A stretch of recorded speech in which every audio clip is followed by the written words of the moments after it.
지난 22일 영국에서 입국한 일가족 3명에게서 국내 처음으로 변이 바이러스가 확인되면서 해외 입국자들에 대한 검사가 강화됐습니다.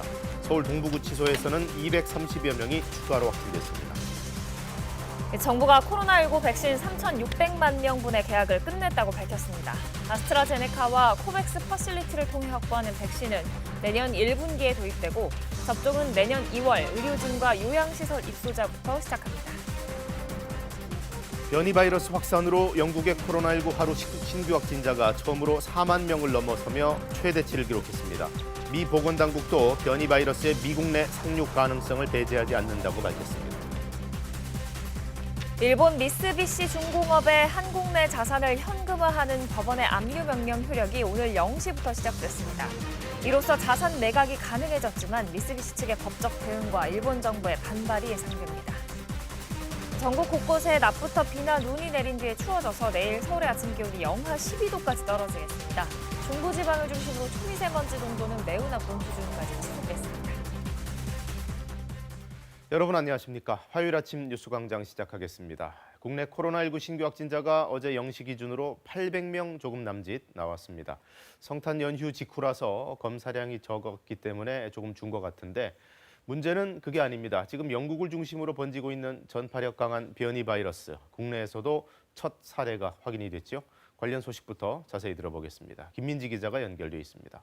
이 변이 바이러스, 영국에서 귀국한 일가족 얘기죠. 네, 중앙방역대책본부는 지난 22일 영국에서 입국한 확진자 3명의 검체에서 변이 바이러스가 확인됐다고 밝혔습니다. 이들 확진자 3명은 영국 런던에서 거주했던 가족인데요. 입국 당시 검역 과정에서 감염 사실이 확인돼 현재 격리 중입니다. 이들이 탑승했던 기내에서 감염이 전파했을 가능성이 있어 방역당국이 추가 검사를 진행하고 있습니다. 해당 항공편엔 승무원 12명, 승객 62명 등 총 74명이 탑승했던 것으로 확인됐습니다. 영국에서 지난 8일과 13일 입국한 다른 일가족 4명도 코로나19 확진 판정을 받았는데 방역당국은 이들에 대해서도 변이 바이러스 감염 여부를 조사하고 있습니다. 이 가운데 80대 남성은 자가격리 중 지난 26일 숨졌는데 사망 직전 실시한 코로나19 바이러스 검사는 양성으로 나왔습니다. 숨진 남성은 지난 13일 영국에서 입국했으며 심장 질환을 앓아왔습니다. 지난 8일 먼저 영국에서 입국한 또 다른 가족 1명은 이전 2차례 검사에서 음성이 나왔지만 3번째 검사에서는 양성 판정을 받았습니다. 이 확진자는 확진 전 자가격리가 끝나 외부 활동을 한 것으로 확인돼 보건당국은 동선과 접촉자를 파악하는 등 역학조사를 벌이고 있습니다. 영국 변이 바이러스에 대한 우려가 커지자 방역당국은 모든 입국자에 대해 격리 기간이 끝나기 전에 검사를 한 차례 하기로 했습니다. 영국발 항공편의 운항 중단도 다음 달 7일까지 일주일간 연장했습니다. 네, 기타 전국적인 환자 현황도 정리해 주시죠. 네, 질병관리청 중앙방역대책본부는 어제 0시 기준으로 코로나19 신규 확진자가 808명 늘었다고 밝혔습니다. 국내 발생 787명, 해외 유입 사례는 21명입니다. 이틀 연속 1,000명 아래였지만 주말과 휴일에는 보통 검사 건수가 일시적으로 줄어드는 데다 성탄절 연휴에 따른 영향도 반영된 것으로 보여 확산세가 꺾였다고 보기는 어렵습니다. 국내 발생 사례를 지역별로 보면 서울 297명, 경기 188명, 인천 45명이었고 수도권 외 지역에선 충북 30명, 광주 12명, 대전 3명 등이었습니다. 위중증 환자는 295명이고 사망자는 11명 늘어 누적 사망자는 819명입니다.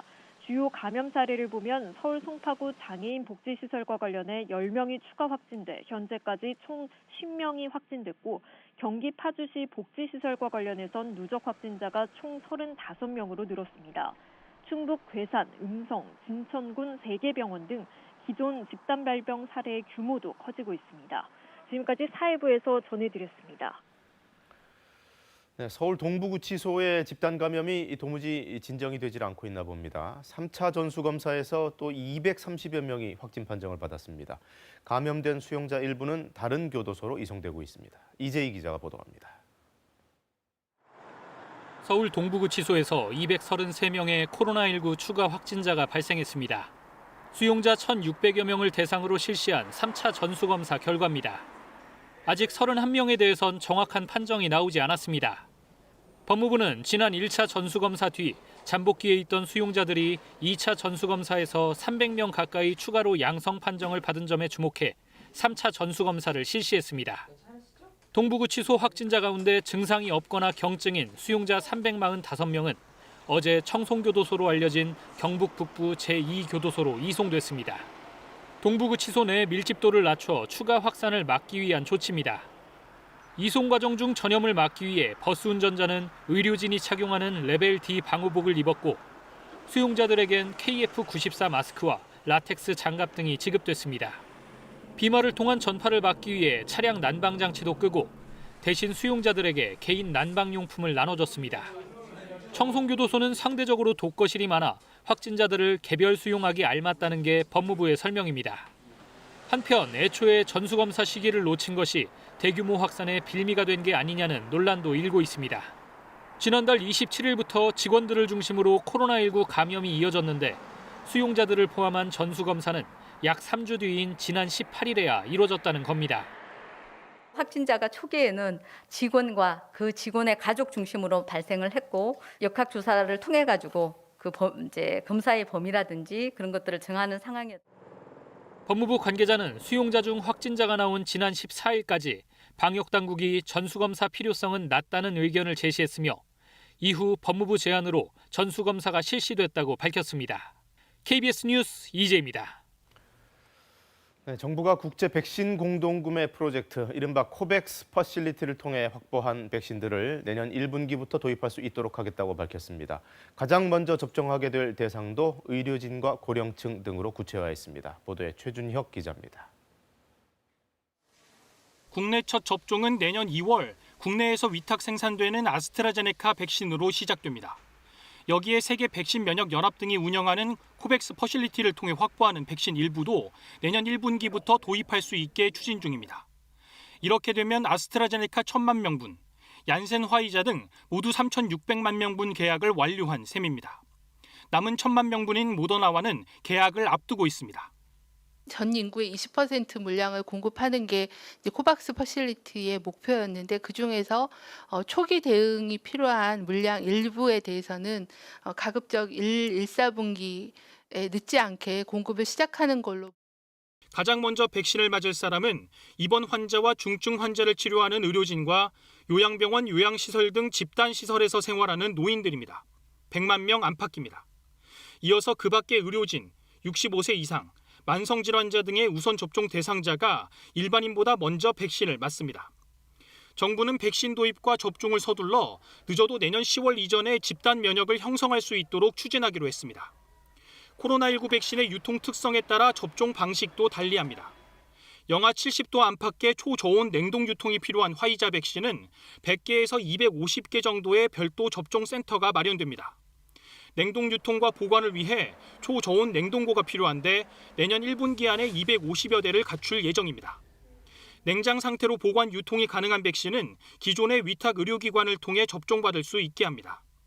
냉동 백신에 대해서는 유통 관리를 해본 경험이 없기 때문에 그런 부분들을 보완해서 유통 관리 기준과 관리 체계를 만들도록 하겠습니다. 접종 뒤 이상 반응 관리는 질병관리청과 식약처가 공동 감시 체계를 구축해 맡게 됩니다. 코로나 백신 접종으로 인한 이상 반응의 인과관계가 확인될 경우 국가 보상 체계가 적용됩니다. KBS 뉴스 최준혁입니다. 변이 바이러스가 확산 중인 영국에서는 신규 확진자가 4만 명이 넘게 나왔습니다. 영국의 하루 확진자로는 가장 많은 규모인데요. 병상도 부족해지기 시작했습니다. 유광석 특파원이 보도합니다. 영국의 어제 하루 신규 확진자가 4만 1,300여 명으로 집계돼 처음으로 4만 명을 넘었습니다. 코로나19 발병 이후 하루 기준 최대 규모입니다. 기존 최다였던 지난 23일 3만 9천여 명보다 2천 명이 더 많습니다.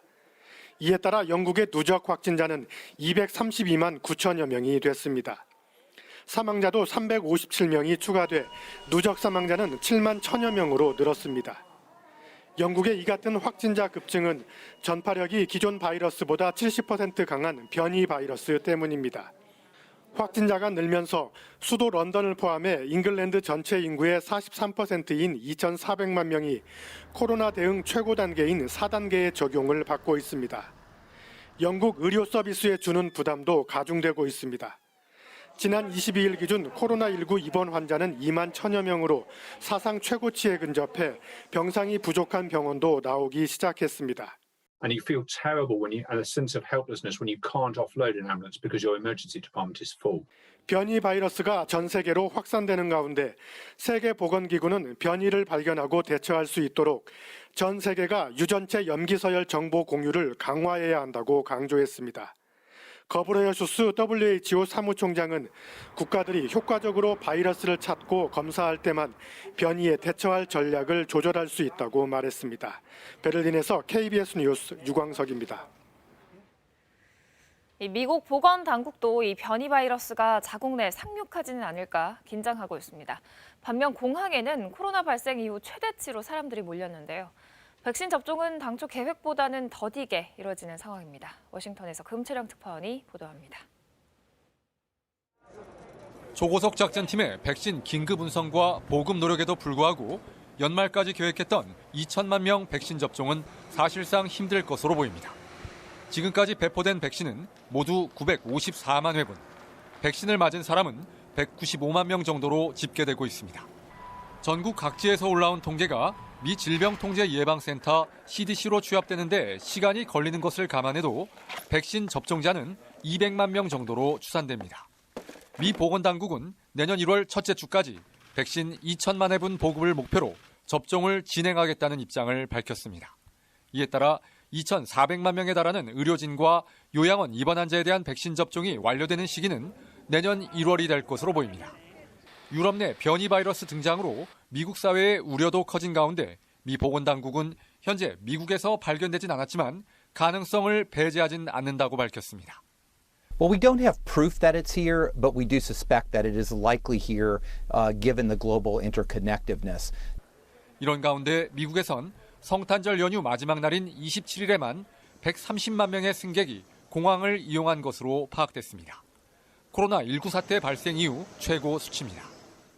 백신을 개발 중인 미 제약회사 노바백스가 임상 3상에 들어갔다는 발표에도 불구하고 코로나19와의 싸움에서 아직 최악의 순간은 오지 않았다는 우려와 불안감은 여전한 상황입니다.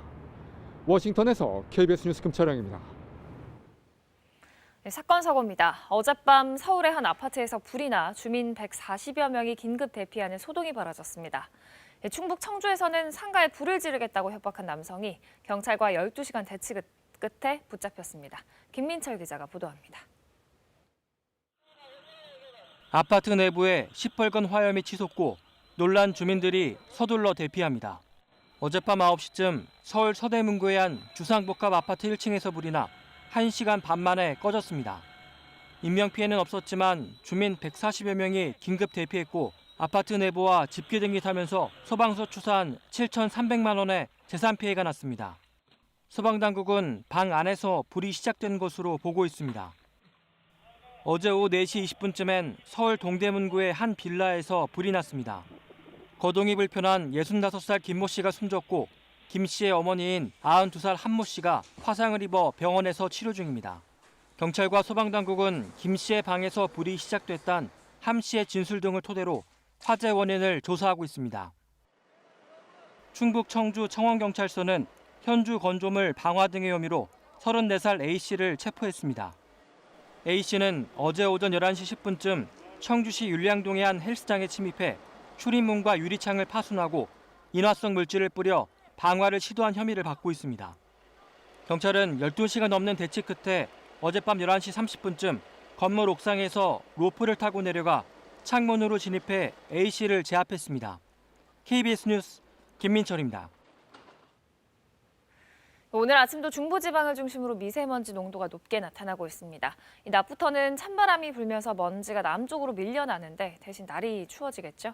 곳곳에 눈, 비까지 내린다는데요. 기상센터 연결합니다. 배지캐스터, 오늘 날씨 뭐가 많네요.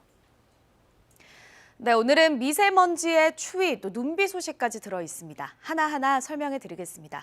먼저 미세먼지부터 살펴보겠습니다. 지금 충남 지역에는 초미세먼지 주의보가 발효 중인 가운데 중부지방을 중심으로 미세먼지 농도가 높게 나타나고 있습니다. 안개까지 끼어서 시야가 좋지 못한데요. 김포와 광주, 사천공항에는 저시정 경보가 발효 중입니다. 오늘 오전 중에 수도권과 충남 지역에서는 미세먼지 농도가 매우 나쁨 수준까지 치솟겠고요. 그 밖의 지역에서도 농도가 높게 나타나겠습니다. 낮부터는 찬바람이 불어오면서 먼지가 점차 남쪽으로 밀려나겠습니다. 경남 지역은 밤에 미세먼지 농도가 높아지겠습니다. 바람이 불면서 날은 추워지겠습니다. 오늘 서울 낮 기온 3도에 머물겠고요. 내일 아침에는 서울 기온이 영하 12도까지 떨어지면서 매서운 한파가 찾아오겠습니다. 여기에다가 눈비 소식도 들어 있습니다. 중국 산둥반도 부근에서 비구름이 밀려 들어오면서 중부지방은 낮부터, 남부지방은 오후부터 비나 눈이 내리겠는데요. 제주도에는 5에서 최고 20mm, 그 밖에 전국에는 5mm 안팎의 비가 예상됩니다.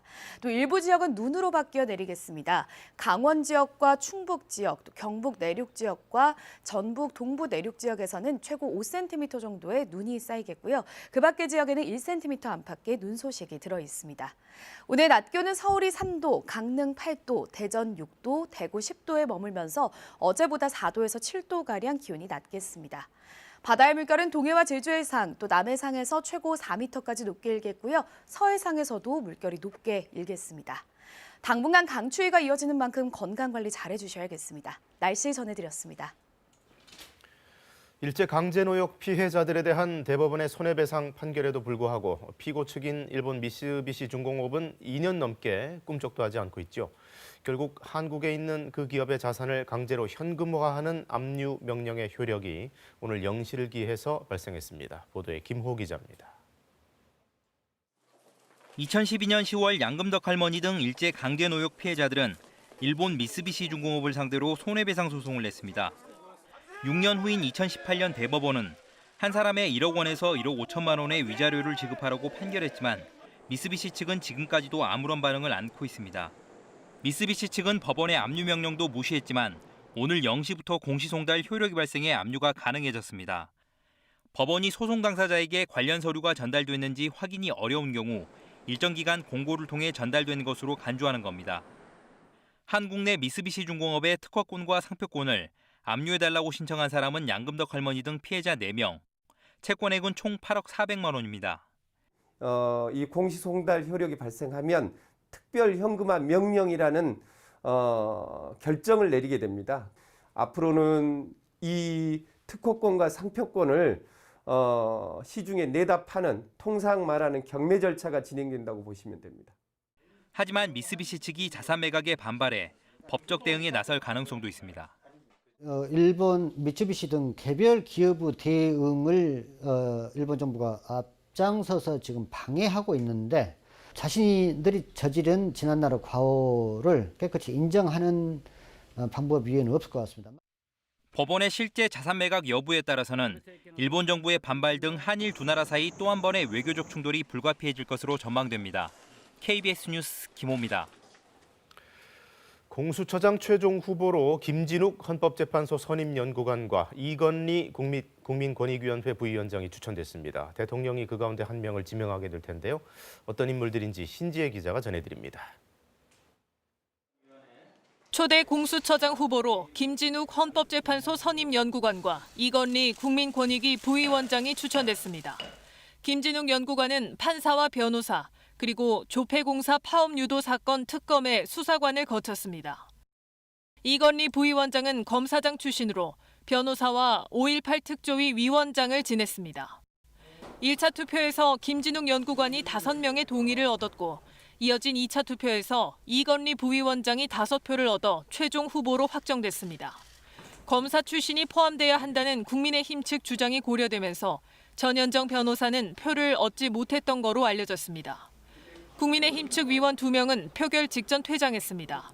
후보 추천이 마감된 상태에서 새로 임명된 국민의힘 측 위원이 후보를 추가 추천하겠다고 주장했지만 받아들여지지 않았기 때문입니다. 그런 중요한 자리를 맡을 분이 별로 안 보여서 제가 추천해야겠다 이렇게 제안을 했던 겁니다. 늦게나마 이렇게 훌륭한 두 분의 후보를 추천할 수 있게 돼서 다행스럽게 생각합니다. 문재인 대통령은 조만간 2명 중 1명을 지명한 뒤 국회에 임명 동의를 위한 인사청문회를 요청할 예정입니다. 청문회는 임명 동의안 제출 20일 이내에 마쳐야 하기 때문에 다음 달 안에는 초대 공수처장 임명이 마무리될 것으로 보입니다. 어제 후보 확정에 대해 민주당은 인사청문회를 차질 없이 추진하겠다고 했고 국민의힘은 집행 정지를 구하는 법적 대응을 예고했습니다. KBS 뉴스 신지혜입니다. 국내 1, 2위 배달앱이죠. 배달의 민족과 요기요. 이 요기요를 운영하는 딜리버리 히어로사가 배달의 민족 인수를 추진해 왔는데요. 공정위가 조건부 승인 결정을 내렸습니다. 배달의 민족을 인수하려면 요기요는 팔라는 겁니다. 업체 측은 이 결정을 받아들이기로 했습니다. 성민수 기자가 보도합니다. 크리스마스를 앞두고 배달 주문이 몰린 지난 24일, 배달의 민족 일부 서비스가 갑자기 중단됐습니다. 주문을 받을 수도 없고 이미 받은 주문도 라이더가 배정되지 않아 큰 혼란이 벌어졌습니다. 배민 의존도가 한 80% 이상 되고 그러니까 거의 뭐 반타작이 아니라 아예 없다고 봐야죠. 이미 배달앱 시장을 장악하고 있는 배달의 민족과 요기요가 합친다면 이런 피해가 더 심각해질 수 있다는 게 공정위 판단입니다. 또 일방적으로 수수료를 올리더라도 음식점들은 받아들일 수밖에 없다고 봤습니다. 기업 결합이 이루어지는 경우 이런 수수료율이 실질적으로 인상될 수 있을 거라는 그런 판단을 하였습니다. 여기다 소비자 혜택이 줄어들 수 있다는 점도 공정위가 DH의 배달의 민족 인수에 요기요 매각 조건을 단 이유입니다. 독과점이 공고하게 된다고 하면은 소비자들에게 들어가는 그러니까 어떤 쿠폰 할인이라는 측면이 많이 감소할 것이라는 게 저희 판단이라고. 결국 독일 DH는 공정위의 판단을 존중한다며 요기요를 매각하겠다는 입장을 내놨습니다. 공정위가 정한 매각 시한은 최대 1년. 이 안에 요기요는 새 주인을 찾아야 합니다. 시장에선 벌써 유통 대기업과 IT 기업들이 인수 후보로 거론되고 있습니다. 업계 1위 배달의 민족 인수와 함께 2위 요기요의 매각도 함께 추진되면서 배달앱 시장은 지각 변동을 피할 수 없게 됐습니다. 공정위의 이번 결정을 두고 업계 안팎에선 독점의 폐해를 막았다는 평가와 디지털 혁신 성장을 저해한다는 비판이 맞서고 있습니다. KBS 뉴스 성민수입니다.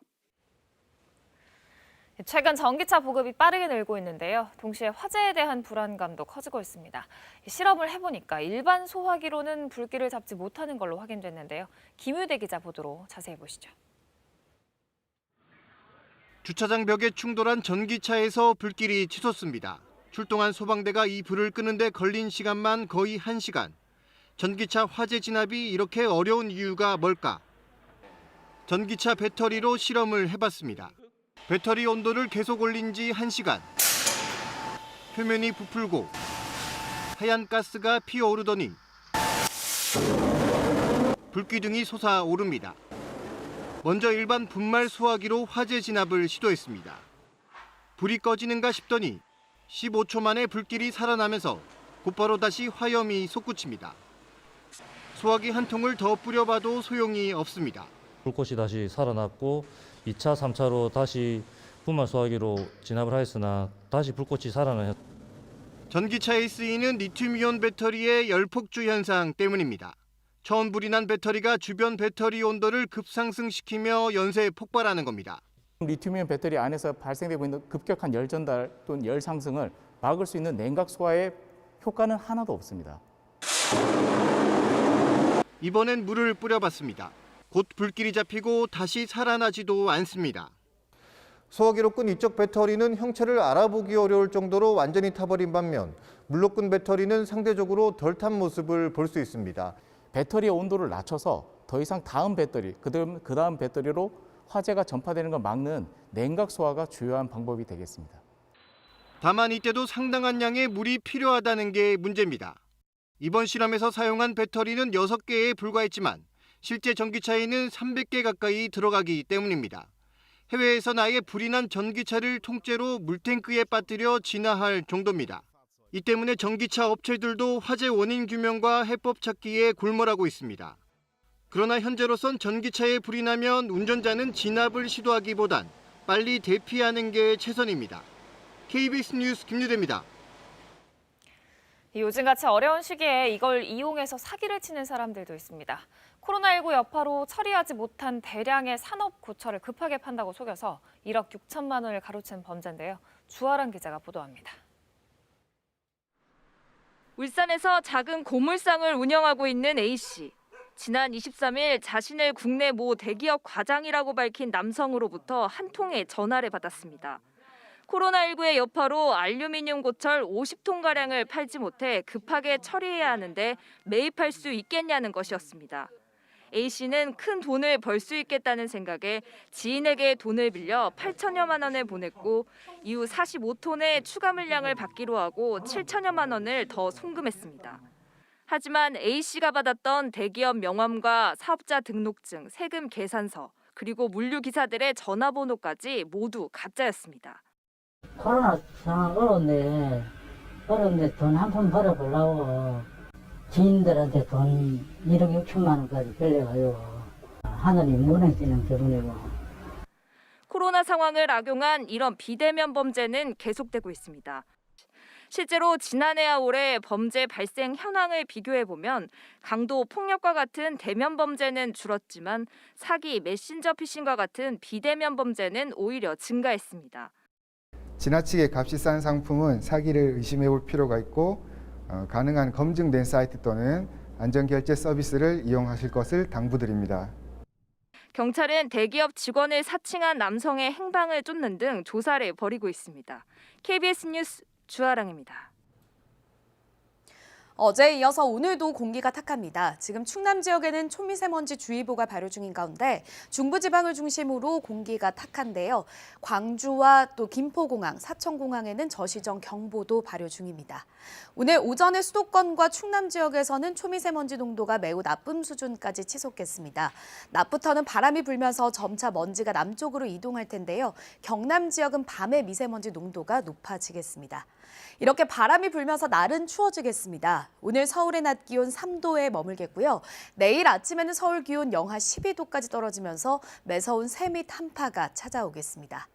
또 중국 산둥반도 부근에서 비구름대가 밀려 들어오면서 중부지방은 오늘 낮부터, 남부지방은 오후부터 비나 눈이 내릴 텐데요. 전국 대부분 지역에 5mm 안팎의 비가 예상되고 제주에는 5에서 20mm 정도의 비가 내리겠습니다. 기온이 낮은 지역은 눈으로 바뀌어 내리겠습니다.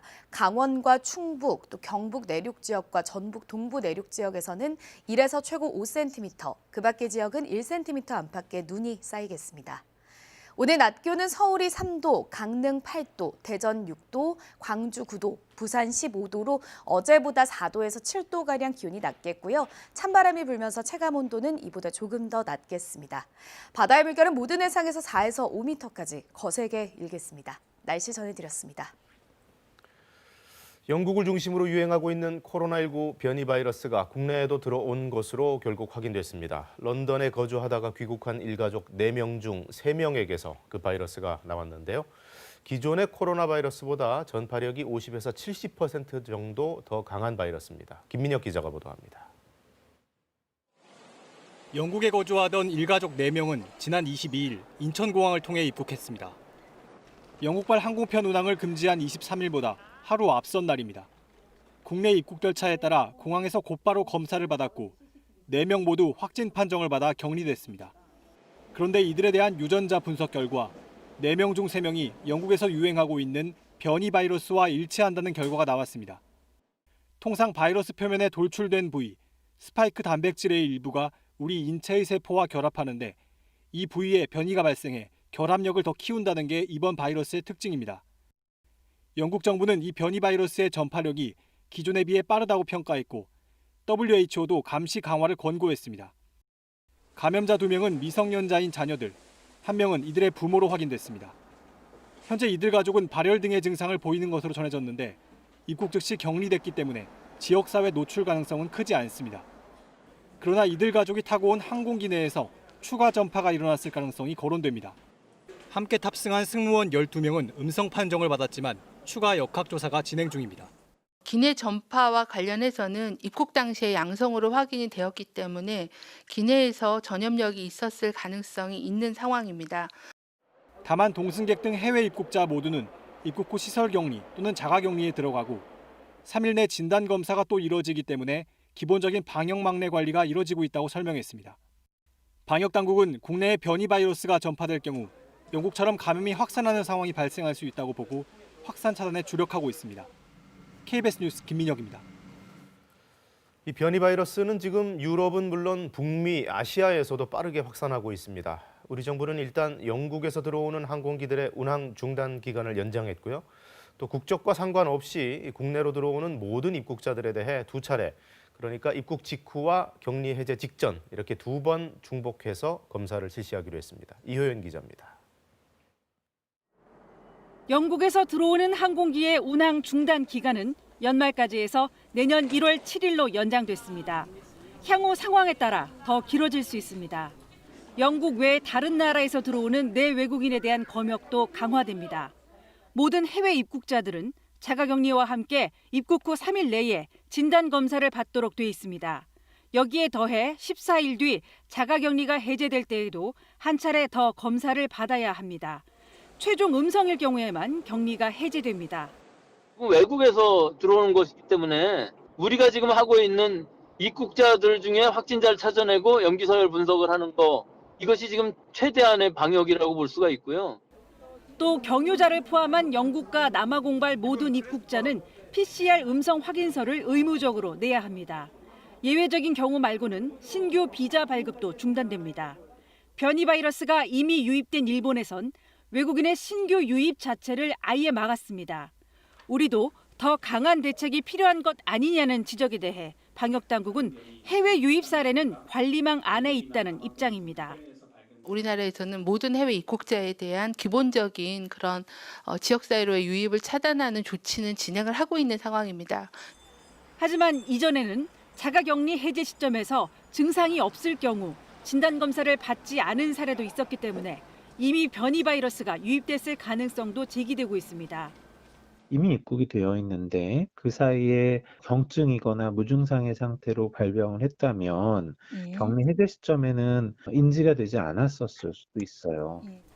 방역당국은 변이 바이러스가 발생한 나라에서 입국한 사람이 확진을 받을 경우 모두 유전자 분석을 실시하기로 했습니다. KBS 뉴스 이효연입니다. 올해 초에 일본에서 유람선 내 집단 감염이 발생했던 것 아마 기억나실 겁니다. 그때 감염자들을 그 배 안에 고립시킨 채로 사실상 방치해서 상당히 문제가 심각했는데요.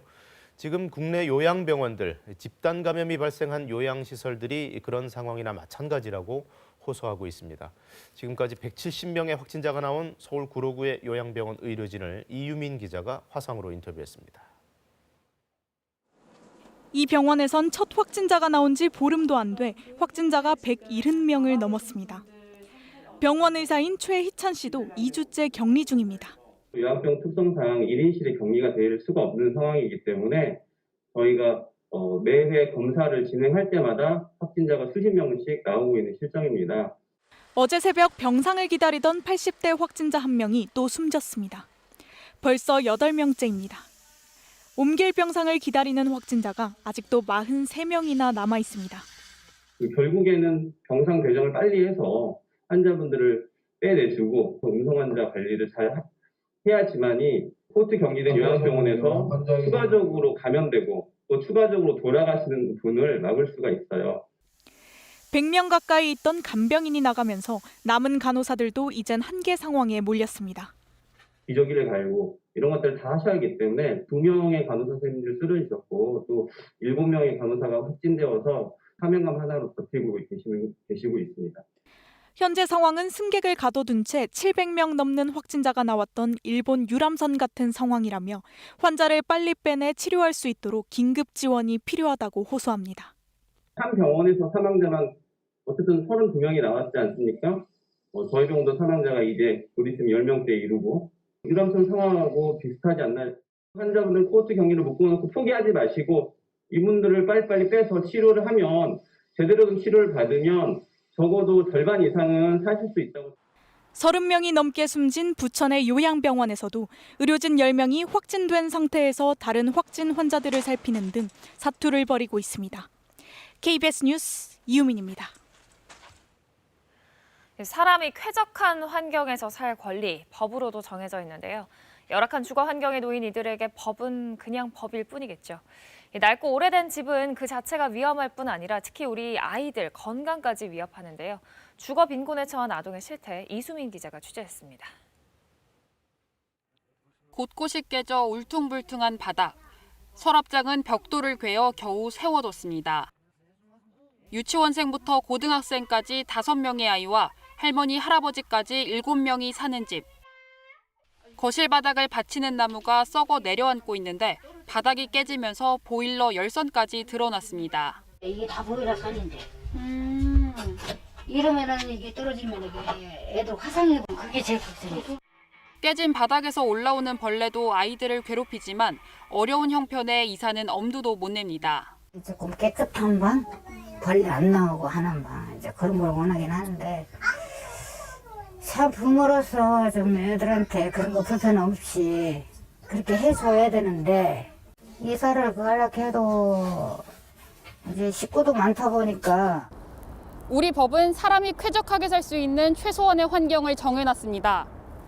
지금 제가 서 있는 이 네모안, 한 명이 사는데 최소한 이 정도는 필요하다고 정한 면적 14제곱미터입니다. 가족이 늘어나면 방과 면적도 늘어나야 하고 채광과 난방 같은 환경 기준도 있습니다. 하지만 최저 주거 기준, 주거 빈곤층에게는 법으로만 존재할 뿐입니다. 새남매가 할아버지 할머니와 함께 사는 이 집은 반지하라 늘 습기가 차고 수시로 벌레가 나옵니다. 얼마 전에는 첫째 아이가 자는 사이 벌레가 귀에 들어가 한쪽 청력을 잃었습니다. 피고로 가고 이렇게 흐르길래 이제 병원을 가서 이제 물어봤더니 왜 조그만 뭐 벌레 같은 게 들어와서 물은 것 같다고. 그때는 뭐 그냥 이렇게 자판 들으면 그냥 바닥에 새까맣게 있어요 그냥. 이렇게 열악한 주거 환경은 불편함을 넘어 질병으로 이어집니다.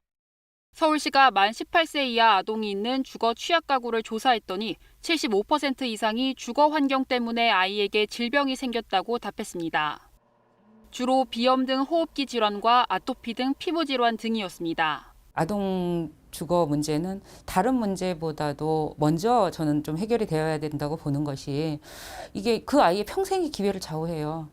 그 열악한 집에서 습기와 곰팡이랑 싸우면서 이제 아이가 병을 얻게 되고 그럼 이거 결국 학업에도 영향을 미치게 되고. 좁고 열악한 수준을 넘어 집이 아닌 곳에서까지 살고 있는 주거 빈곤 상태의 아동은 전국에 약 94만 명으로 추산됩니다. KBS 뉴스 이수민입니다. 아이들 상황은 코로나19로 더 힘들어졌습니다.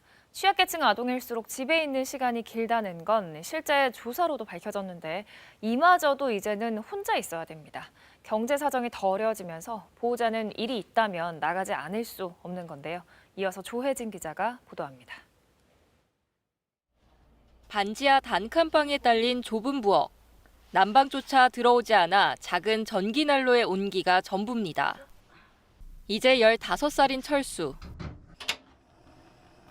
처음이 아닌 듯 자신만의 요리법으로 라면을 끓입니다. 저 두 번. 2번 정도는 밥 먹어요, 저녁은? 네, 한두 번 정도는 제가.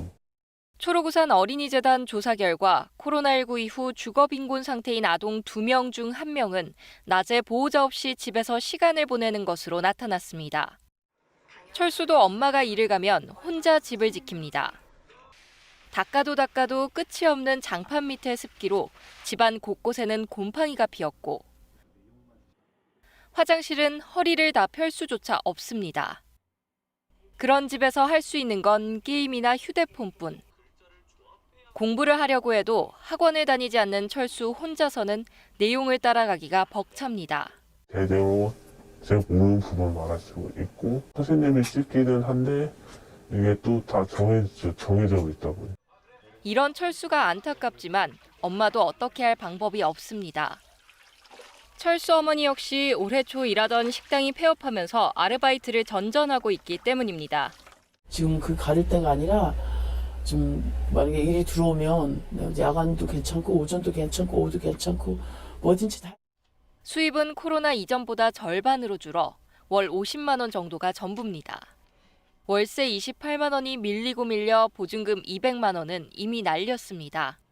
아이를 혼자 두는 것보다 두려운 건 아이를 위해 겨우 구한 반지하마저 잃게 되는 일입니다. 아이가 엄청 좋아했거든요. 여기 이사 와서. 이제 그때는 이제 초등학교 1학년이었으니까 많이 좋아했어요. 자기 이제 이 공간이 있다고. 코로나19 이후 취약계층 아동들일수록 고립감과 미래에 대한 불안감은 커진 것으로 나타났습니다. 집에 남겨진 아이에게도 일자리를 잃은 부모에게도 힘든 시간은 계속되고 있습니다. KBS 뉴스 조혜진입니다. 영국 변이 바이러스가 국내에서도 확인되면서 지역 사회로의 전파를 막기 위해 당국이 강화된 방역 조치를 시행하겠다 또 추가로 밝히기도 했는데요. 어떤 것들인지 직접 들어보시죠. 국내에서도 변이 바이러스가 발견됨에 따라 한 단계 더 강화된 방역 조치를 시행할 예정입니다. 공항에서 검사를 통해서 확인이 돼서 바로 격리시설로 이동이 됐기 때문에 지역사회 노출은 최소화했을 거고, 기내 전파와 관련해서는 입국 당시에 양성으로 확인이 되었기 때문에 기내에서 전염력이 있었을 가능성이 있는 상황입니다. 그래서 그 부분에 대해서는 접촉자에 대해서는 저희가 추가적인 그런 조사와 검사를 진행을 하고 있는 그런 상황입니다. 모든 해외 입국자에 대한 기본적인 그런 지역사회로의 유입을 차단하는 조치는 진행을 하고 있는 상황입니다. 그래서 그런 조치에 이제 추가적으로 더해서 영국인 경우에는 직항이 있기 때문에 직항에 대한 금지를 한 주 더 연장해서 1월 첫째 주까지 진행을 할 예정에 있고요. 공항의 입국 단계 검사 또는 입국 후 3일 이내 검사 또는 격리 해제 전 검사에서 양성으로 확인된 검체에 대해서는 변이 여부에 대해서는 계속 모니터링을 진행을 하겠습니다. 확진자 수가 좀 감소하였는데 그 부분은 성탄절 연휴 기간 동안에 검사량의 감소한 영향 등을 감안해서 판단을 해야 되는 상황입니다.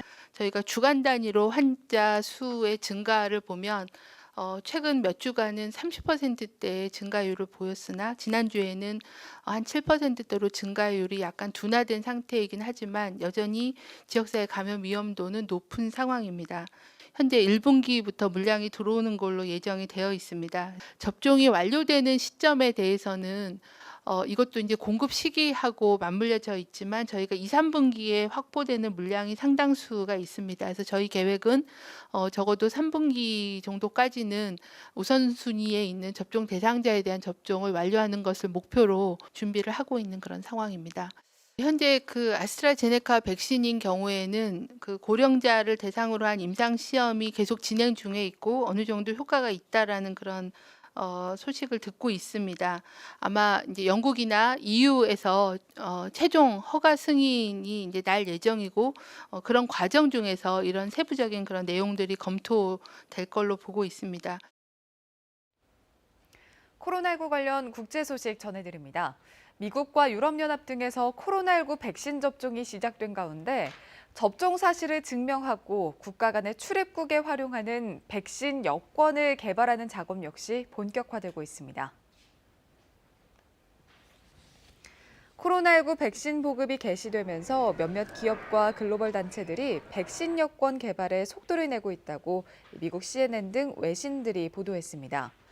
백신 여권은 코로나19 백신에 맞았거나 진단검사에서 음성 판정을 받은 사람들이 다른 나라에 입국하거나 국제행사 참석 때 자유롭게 통행할 수 있는 증빙수단으로 쓰일 전망인데요. 현재 세계경제포럼과 스위스의 한 비영리 단체가 이 용도로 쓰일 휴대폰 애플리케이션 코먼패스를 공동 개발 중이며 이 앱에 의료기관이 발급한 백신 접종 확인서 등을 저장하면 개인정보 노출 없이 통행허가증 같은 증명서류가 QR코드 형태로 발급되는 방식이라고 합니다. 또한 세계적인 IT 기업인 IBM도 이 백신 여권 개발에 가세해 디지털 헬스패스라는 자체 앱을 개발 중에 있는데요. 하지만 백신 접종을 둘러싸고 국가별 격차가 확대되고 있고 실효성에 대한 의문도 여전해 백신 여권을 향한 우려 역시 늘고 있습니다. 스위스의 유명 스키장에서 격리 지시를 받은 영국인 관광객 수백 명이 몰래 도주하면서 현지 방역 당국에 비상이 걸렸습니다. 외신에 따르면 스위스 남서부 베르비에 스키 리조트는 지난 21일 영국 변이 바이러스 확산을 막으려는 정부 명령에 따라 영국인 관광객 420명에게 격리시설로 전환한 일부 숙소에서 열흘간의 자가격리를 지시했는데요. 하지만 이들 중 절반 이상이 하루 사이 숙소를 몰래 빠져나갔으며 관광객들의 도주 사실은 이들이 전화를 받지 않고 식사에 손을 대지 않은 점을 숙소 측이 발견한 후에야 드러났습니다. 현지 방역당국은 현재로선 관광객 대다수의 행방이 명확하지 않다면서 지난 20일 이후 영국과 스위스 간의 비행기 운항이 중단됐기 때문에 이들 대부분이 본국으로 돌아가지 못했을 가능성이 크다고 전했습니다. 2021년 새해가 며칠 남지 않았는데요. 호주 뉴사우스웨일스주 당국이 새해맞이 불꽃축제 등 대규모 연말 행사를 통한 코로나19 확산을 막고자 시드니 항구 통행을 제한하는 등 한층 강화된 방역 조치를 발표했습니다.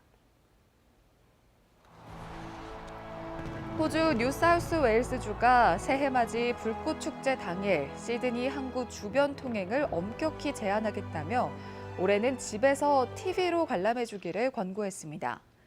이날 주 당국은 기자회견을 통해 연말 코로나19 확산을 차단하고자 실내에서 10인 이상, 실외에선 50인 이상의 집합 금지 조치를 내년 1월 9일까지 적용한다고 전했는데요. 이에 따라 매년 시드니 중심 상업지구에서 열리던 불꽃축제 관람 행사들은 모두 취소됐으며 축제 당일 오페라 하우스와 하버브리지 인근을 왕래하려면 주 당국으로부터 특별 통행 허가증을 발급받아야 합니다. 한편 주 당국은 코로나19 방역 일선 의료진과 필수 근로자 5,000명에게 감사의 의미로 새해맞이 불꽃축제 초대권을 전달한 바 있는데요. 이번에 강화된 조치로 초대권을 쓸 수 없게 되자 주 당국은 감사를 전할 기회를 조만간 다시 마련하겠다며 양해를 구하기도 했습니다. 중동 지역에서는 이스라엘이 코로나19 백신 접종에서 가장 속도를 내고 있습니다. 의료진과 노년층에 이어 군 병력에 대한 접종도 시작되는데요. 하지만 하루 신규 확진자 수가 2,000명을 넘어서면서 전국에는 다시 봉쇄령이 내려졌습니다. 두바이에서 박석호 특파원입니다. 이스라엘이 군 병력에 대한 코로나19 백신 접종을 시작했습니다. 방역 작업에 투입되고 있는 의무 병과 장병들과 건강에 문제가 있는 병력, 그리고 주요 지휘관 등이 우선 접종 대상입니다. The campaign is starting today, and we anticipate to complete all vaccination process to all IDF's commanders and soldiers within the coming months.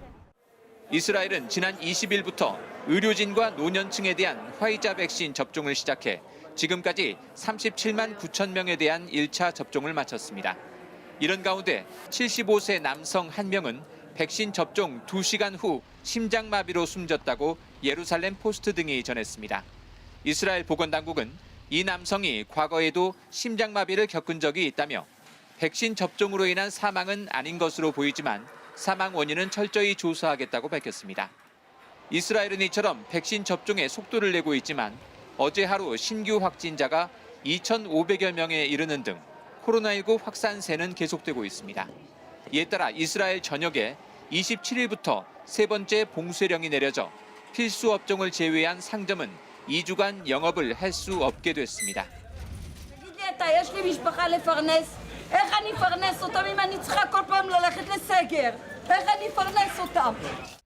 인구가 920만 명인 이스라엘의 코로나19 누적 확진자는 40만 3천여 명, 사망은 3,200여 명입니다. 두바이에서 KBS 뉴스 박석호입니다. 네, 코로나19 관련해서 국내 소식도 몇 가지 더 전해드리겠습니다. 첫 번째 키워드 열어봅니다. 네, 주한미군 오늘 백신 접종 시작한다는 키워드입니다. 이 주한미군이 오늘부터 코로나19 백신 1차 접종을 시작합니다. 백신은 미국 식품의약국 FDA의 긴급 사용 승인을 받은 모더나 제품입니다. 주한미군에 따르면 초기 백신 접종 대상자는 경기도 평택기지인 캠프 험프리스와 오산, 군산기지 일선 의료 종사자, 응급 의료 요원 등입니다. 다만 백신 접종은 개인이 자발적으로 접종받을 의사를 밝히는 경우에만 이뤄지는데요. 초기 접종 분량과 관련해 리 피터스 주한미군 대변인은 주한미군은 미국 국방부에서 계획한 초기 접종 분량을 충분히 확보했지만 정확한 공급량은 운영 보안상 문제로 발표하지 않겠다고 밝혔습니다. 두 번째 키워드 보겠습니다. 카투사도 모더나 백신 맞을까라는 키워드인데요. 이 주한미군의 코로나19 백신 접종을 앞두고 이처럼 미군 부대에서 복무하는 한국군 병사 카투사에 대한 백신 접종 여부에도 관심이 모아지고 있습니다. 이와 관련해 우리 국방부 관계자가 주한미군 측에서 어제 오후 카투사 병사 접종과 관련한 문제를 협의하자는 공식 요청을 받았다고 밝혔습니다. 미군 측은 카투사와 한국인 근로자에 대한 백신 접종 여부와 관련한 한국 정부의 입장은 무엇인지 등을 문의한 것으로 전해졌는데요. 주한미군은 카투사와 한국인 근로자에 대해서도 미군 장병처럼 본인들의 희망 여부에 따라 백신 투여를 검토 중인 것으로 알려졌습니다. 네, 마지막 키워드도 하나 더 보겠습니다. 네, 병상 120개 확보 1월 둘째 주 개소한다는 소식입니다. 이 국립중앙의료원이 신축 이전 예정 부지인 서울 중구 방산동 미 공병단 부지에 120개의 병상 규모의 격리치료 병동을 구축하기로 했습니다. 의료원은 어제 국방부와 중구청 등의 협조로 신축 이전 예정 부지로 검토되고 있는 부지를 경증, 중등증 환자 치료를 위한 치료 병동으로 전환하기로 하고 다음 달 둘째 주에 개소할 예정이라고 밝혔습니다. 의료 인력은 원내 의료진과 중앙사고수습본부 지원 등 외부 파견 인력 90여 명으로 운용할 예정입니다. 의료원은 지난 10월 중순부터 중증 환자 치료를 위한 중앙감염병 병원 음압격리병동을 신축 운영하고 있지만 하루 평균 1,000명에 이르는 확진자 발생 속도를 따라가고 있지 못하는 상황이라며 병상 부족 상황을 극복하는 데 최선을 다하겠다고 밝혔습니다. 지금까지 코로나 Q&A였습니다. 코로나19와 싸운 지 어느덧 1년이 다 돼가고 있습니다. 모두가 그야말로 고군분투를 했습니다만 그중에서도 이분들의 희생과 노고 잊지 말아야겠죠. 바로 코로나19 환자들을 직접 대면 치료하는 의료진입니다. 그동안은 이 사명감으로 버텨왔는데 진작에 체력과 정신력은 한계에 와 있다. 제발 끝까지 방역 수칙을 지켜달라. 그분들의 호소입니다. 서병립 기자가 들어봤습니다. 처음으로 맞닥뜨린 신종 감염병 코로나19. 그야말로 막막했습니다. 사실 이 병을 잘 몰라서 가장 어려웠던 것 같습니다. 수액이나 산소 공급을 통해서 보조해주는 역할밖에 없는 것 같아서 환자의 치료 경과나 예후를 크게 개선시켜줄 수 있는 방법이 없다는 것, 그것이 의사로서는 아마 가장 어려운 점이었다고 생각합니다. 중환자 치료는 특히 힘들었습니다. 코로나 환자는 더 두세 배 더 힘이 드는 것 같아요. 감각도 떨어지고 잘 안 들리고 안 보이는 상태에서 하다 보니까. 혹시 내가 걸리지 않을까 두렵지만 사명감으로 버텼습니다. 조금 겁나기는 했었는데 중환자실에 있는 간호사로서 누군가는 또 해야 되는 일이라고 생각하고 하고 있습니다.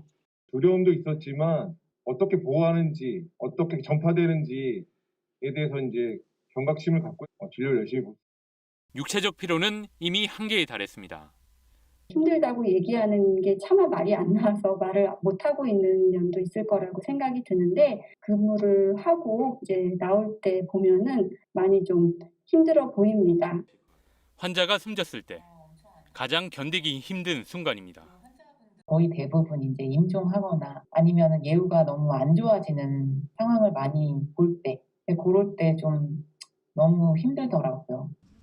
코로나 의료진을 경계하는 외부의 시선도 감당해야 했습니다.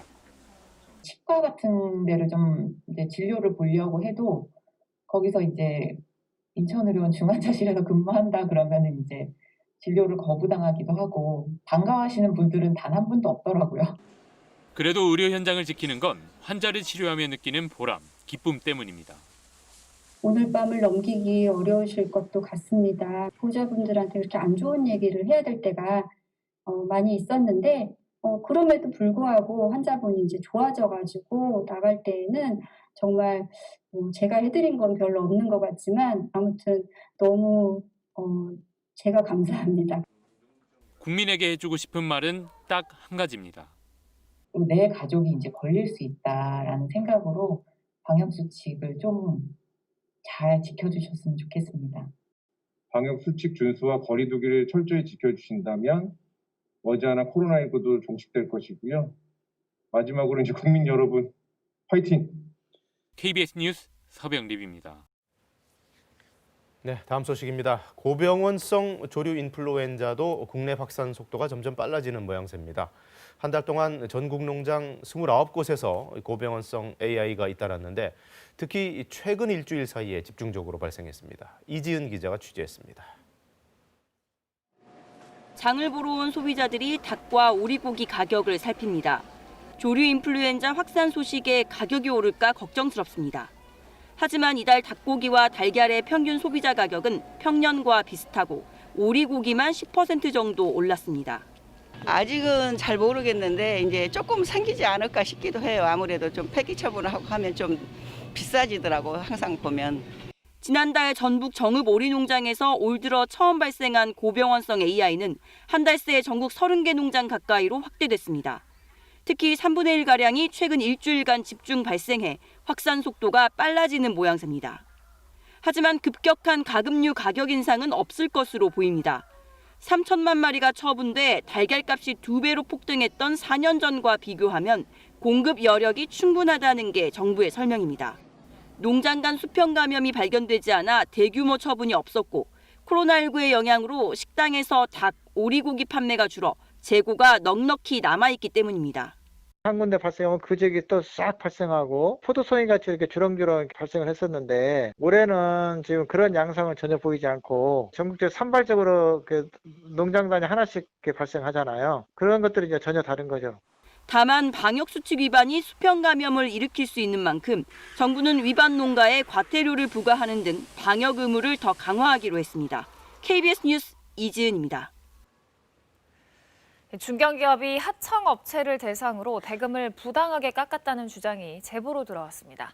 가격 후려치기뿐 아니라 계약도 없이 시공을 요구받기도 했다는데 이 같은 피해를 호소하는 업체가 한두 곳이 아닙니다. 문예슬 기자가 들어봤습니다. 대기업 하청업체들이 모여있는 한 산업단지. 권정봉 씨는 휴대전화나 TV 제작 공정에 쓰이는 자동화 기계를 만드는 업체를 운영하고 있습니다. 하지만 권 씨 업체는 몇 년 전부터 적자를 거듭받아 최근 회생 절차를 밟고 있습니다. 가장 큰 이유는 원청업체의 이른바 대금 후려치기였다고 말합니다. 예산 없으니까 최대한 좀 낮춰봐라. 이제 안전관리비라든지 이런 부분들은 아예 그냥 다 빼고 거기서 또 더 내고를 20, 30% 더 하는 거죠. 경쟁 입찰에서 최저가 낙찰자로 결정됐는데도 원청업체가 예산이 부족하다며 추가로 가격을 깎았다는 겁니다. 정당한 사유가 없으면 하도급법 위반 가능성이 큽니다. 정당한 사유가 있었다라는 점은 원사업자가 입증이 안 되면 위법하다라고 돼 있고요. 명백하게 위반이라고 공정거래위원회나 법원이 판단하고 있습니다. 계약 없이 시공부터 하는 관행도 여러 해 반복됐다고 합니다. 2016년 권 씨가 원청업체와 맺은 계약입니다. 1월부터 부품을 구매해 시공에 착수했는데 계약서는 반년 지나 작성됐습니다. 계약 금액도 권 씨 업체가 낸 최초 견적보다 훨씬 못 미치는 금액으로 결정됐습니다. 이런 선시공 후계약은 원칙적으로 불법입니다. 시공해서 뭐 그걸 지금 빠꾸시킬 수도 없는 거고 뭐 돈 투자된 것도 있는 거고 그거는 방법 자체가 없습니다. 무조건 해야 되는. 이 일대에서 이런 피해를 호소하는 업체는 한두 곳이 아닙니다. 낙찰이 되면 원래 낙찰가로 해야 되잖아요. 근데 연락이 와요. 금액을 내고 몇 프로 더 해달라. 돈 안 받은 거 하고 많았는데 그 때문에 문을 닫았거든요. 해당 원청업체는 상당 부분 일방적 주장이라면서도 법 위반 사실이 있는지 내부적으로 검토 중이라고 밝혔습니다. 이 업체는 몇 해 전에도 비슷한 방식으로 계약금을 깎아 공정위가 과징금 3억 5천만 원을 부과하고 고발 조치해 벌금형을 선고받았습니다. KBS 뉴스 문예슬입니다. 지금 중부지방을 중심으로 공기가 탁합니다. 충남 지역에는 초미세먼지 주의보도 발효 중인데요. 오늘 오전에 수도권과 충남 지역에서는 초미세먼지 농도가 매우 나쁨 수준까지 치솟는 곳이 있겠습니다. 찬바람이 불면서 낮부터는 먼지가 점차 남쪽으로 이동하겠고요. 경남 지역은 밤에 미세먼지 농도가 높아지겠습니다. 바람이 불면서 날은 추워지겠습니다. 오늘 서울의 낮 기온 3도에 머물겠고요. 내일 아침에는 서울의 기온이 영하 12도까지 떨어지면서 세미 한파가 찾아오겠습니다. 또 오후에는 눈비 소식도 들어있습니다. 낮에 중부지방을 시작으로 오후에는 남부지방에 눈이나 비가 내릴 텐데요. 제주에는 오늘 5에서 20mm, 그 밖에 전국에는 5mm 안팎의 비가 예상되고요. 일부 지역은 눈으로 내리는 곳도 있겠습니다. 날씨 정보 전해드렸습니다. 지난 22일 영국에서 입국한 일가족 3명에게서 국내 처음으로 변이 바이러스가 확인되면서 해외 입국자들에 대한 검사가 강화됐습니다. 서울 동부구치소에서는 230여 명이 또 추가로 확진됐습니다. 정부가 코로나19 백신 3,600만 명분의 계약을 끝냈다고 밝혔습니다. 아스트라제네카와 코백스 퍼실리티를 통해 확보하는 백신은 내년 1분기에 도입되고 접종은 내년 2월 의료진과 요양시설 입소자부터 시작됩니다. 변이 바이러스 확산으로 영국의 코로나19 하루 신규 확진자가 처음으로 4만 명을 넘어서며 최대치를 찍었습니다. 미 보건당국도 변이 바이러스의 미국 내 상륙 가능성을 배제하지 않는다고 밝혔습니다. 일본 미쓰비시 중공업의 한국 내 자산을 현금화하는 법원의 압류 명령 효력이 오늘 0시부터 시작됐습니다. 이로써 자산 매각이 가능해졌지만 미쓰비시 측의 법적 대응과 일본 정부의 반발이 예상됩니다. 전국 곳곳에 낮부터 비나 눈이 내린 뒤에 추워져서 내일 서울의 아침 기온이 영하 12도까지 떨어지겠습니다. 중부지방을 중심으로 초미세먼지 농도는 매우 나쁨 수준까지 치솟겠습니다. 네, 결국 들어오고 말았습니다. 세계적으로 지금 백신 희소식을 무색하게 만들고 있는 영국 변이 바이러스. 우리나라에도 유입된 사실이 확인됐습니다. 영국에서 거주하다가 얼마 전에 귀국한 일가족 3명이 그 바이러스를 보유한 것으로 판명됐죠. 이제 그들이 탔던 비행기의 동승자들 추가 감염 여부가 비상입니다. 김민혁 기자가 보도합니다. 영국에 거주하던 일가족 4명은 지난 22일 인천공항을 통해 입국했습니다. 영국발 항공편 운항을 금지한 23일보다 하루 앞선 날입니다. 국내 입국 절차에 따라 공항에서 곧바로 검사를 받았고 4명 모두 확진 판정을 받아 격리됐습니다. 그런데 이들에 대한 유전자 분석 결과 4명 중 3명이 영국에서 유행하고 있는 변이 바이러스와 일치한다는 결과가 나왔습니다. 통상 바이러스 표면에 돌출된 부위, 스파이크 단백질의 일부가 우리 인체의 세포와 결합하는데 이 부위에 변이가 발생해 결합력을 더 키운다는 게 이번 바이러스의 특징입니다. 영국 정부는 이 변이 바이러스의 전파력이 기존에 비해 빠르다고 평가했고 WHO도 감시 강화를 권고했습니다. 감염자 2명은 미성년자인 자녀들, 1명은 이들의 부모로 확인됐습니다. 현재 이들 가족은 발열 등의 증상을 보이는 것으로 전해졌는데 입국 즉시 격리됐기 때문에 지역사회 노출 가능성은 크지 않습니다. 그러나 이들 가족이 타고 온 항공기 내에서 추가 전파가 일어났을 가능성이 거론됩니다. 함께 탑승한 승무원 12명은 음성 판정을 받았지만 추가 역학조사가 진행 중입니다. 기내 전파와 관련해서는 입국 당시에 양성으로 확인이 되었기 때문에 기내에서 전염력이 있었을 가능성이 있는 상황입니다. 다만 동승객 등 해외 입국자 모두는 입국 후 시설 격리 또는 자가 격리에 들어가고 3일 내 진단 검사가 또 이뤄지기 때문에 기본적인 방역 막내 관리가 이뤄지고 있다고 설명했습니다. 방역 당국은 국내에 변이 바이러스가 전파될 경우 영국처럼 감염이 확산하는 상황이 발생할 수 있다고 보고 확산 차단에 주력하고 있습니다. KBS 뉴스 김민혁입니다. 네, 코로나19 상황 전국적인 현황도 살펴보겠습니다. 어제 0시 기준 신규 확진자 808명 나왔습니다. 국내 발생이 780여 명으로 대부분을 차지하고 있습니다. 이틀 연속 1000명 밑으로 내려가기는 했는데 바로 직전에 연휴에 검사 건수가 많이 줄었을 거기 때문에 그 영향이 반영됐을 것으로 보입니다. 여전히 안심할 수 있는 상황이 아닙니다. 앞서 김민혁 기자의 리포트에서 보신 것처럼 지난 22일 영국에서 입국한 확진자 3명의 검체에서 변이 바이러스가 확인됐습니다. 이 바이러스는 지금 유럽은 물론이고 북미 일부 국가 또 아시아 지역으로까지 번지고 있는데요.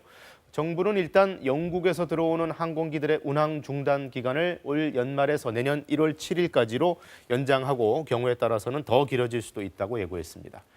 영국 외에 다른 나라에서 들어오는 모든 내외국인들에 대한 검역도 강화됩니다. 해외 입국자들은 국적과 상관없이 자가격리 그리고 입국 후 3일 이내에 진단검사를 의무적으로 받아야 하고요. 거기에 더해서 2주 뒤 이 자가격리에서 해제될 때에도 진단검사를 추가로 받아야 합니다. 그렇게 해서 최종 음성일 경우에만 격리가 해제됩니다. 또 경유자를 포함한 영국과 남아공발 모든 입국자들은 PCR, 즉 유전자 증폭 검사의 음성 확인서를 제출해야 되고요.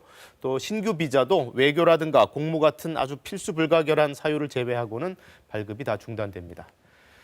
이런 가운데 영국에서 입국한 뒤 확진 판정을 받은 또 다른 일가족이 있어서 그들의 검사 결과도 관심입니다. 아직 이 변이 바이러스의 감염 여부는 확인되지 않았지만 불안감이 상당해졌죠. 특히 이 격리 기간 중에 인근 주민들과의 접촉이 이뤄졌다는 목격담 등이 번지면서 불안을 더 증폭시키기도 했습니다. 박찬 기자가 보도합니다. 지난 26일 이 오피스텔에 머물던 80대 남성이 숨진 뒤 확진 판정을 받았습니다. 지난 13일 영국에서 입국해 자가 격리를 하다 격리 해제를 하루 앞두고 진단검사를 받으러 나가던 중이었습니다. 함께 지내던 가족 2명이 확진됐는데 지난달 먼저 영국에서 입국해 자가 격리까지 마쳤던 가족 1명도 이 노인을 병원에 데려간 뒤 받은 진단검사에서 추가로 감염됐습니다. 여기 소독이 다 조치된 거죠? 네, 자가 격리면서 우리한테 신고를 안 해요, 발정을. 그렇죠. 당시 상황을 목격한 주민들은 SNS 등에 불안하다는 글을 잇따라 올렸습니다. 쓰러진 노인이 자가격리 중인지도 모른 채 노인을 도와준 사람도 있었다는 겁니다. 그 당시에 무슨 공지라도 있던가, 오피스텔 공지 이런 게 있어야 되는데 아무것도 없고 이래서 집 밖에도 못 나가고 계속 이러고 있는 상황이에요. 실제 방역당국이 CCTV로 확인해보니 쓰러진 남성을 접촉한 사람이 있었고 마침 같은 층에 이사가 진행 중이어서 주위에도 여러 명이 오갔습니다. 하지만 자가격리 중이던 가족이 이전에 외출했던 장면은 확인되지 않았다고 전했습니다. 격리 장소를 이탈했다거나 하는 그런 보고는 없습니다만은 저희가 이 부분은 사실관계를 확인하는 중이고 아직 확인은 진행 중이다 이렇게. 이 일가족의 영국 변이 바이러스 감염 여부를 확인하는 데는 일주일 정도 걸릴 것으로 보여 주민들의 불안은 계속될 것으로 보입니다. KBS 뉴스 박찬입니다. 아무래도 초기 대처에 뭔가 실패가 있었던 걸까요? 서울 동부구치소 상황 자꾸 나빠지고 있습니다. 검사 결과가 한 번씩 발표될 때마다 그야말로 무더기로 확진자 수치가 쏟아지고 있는데요. 어제는 또 230여 명이 추가로 확진 판정받았습니다. 누적으로는 700명대입니다. 이재희 기자입니다. 서울 동부구치소에서 233명의 코로나19 추가 확진자가 발생했습니다. 수용자 1,600여 명을 대상으로 실시한 3차 전수검사 결과입니다. 아직 31명에 대해선 정확한 판정이 나오지 않았습니다. 법무부는 지난 1차 전수검사 뒤 잠복기에 있던 수용자들이 2차 전수검사에서 300명 가까이 추가로 양성 판정을 받은 점에 주목해 3차 전수검사를 실시했습니다.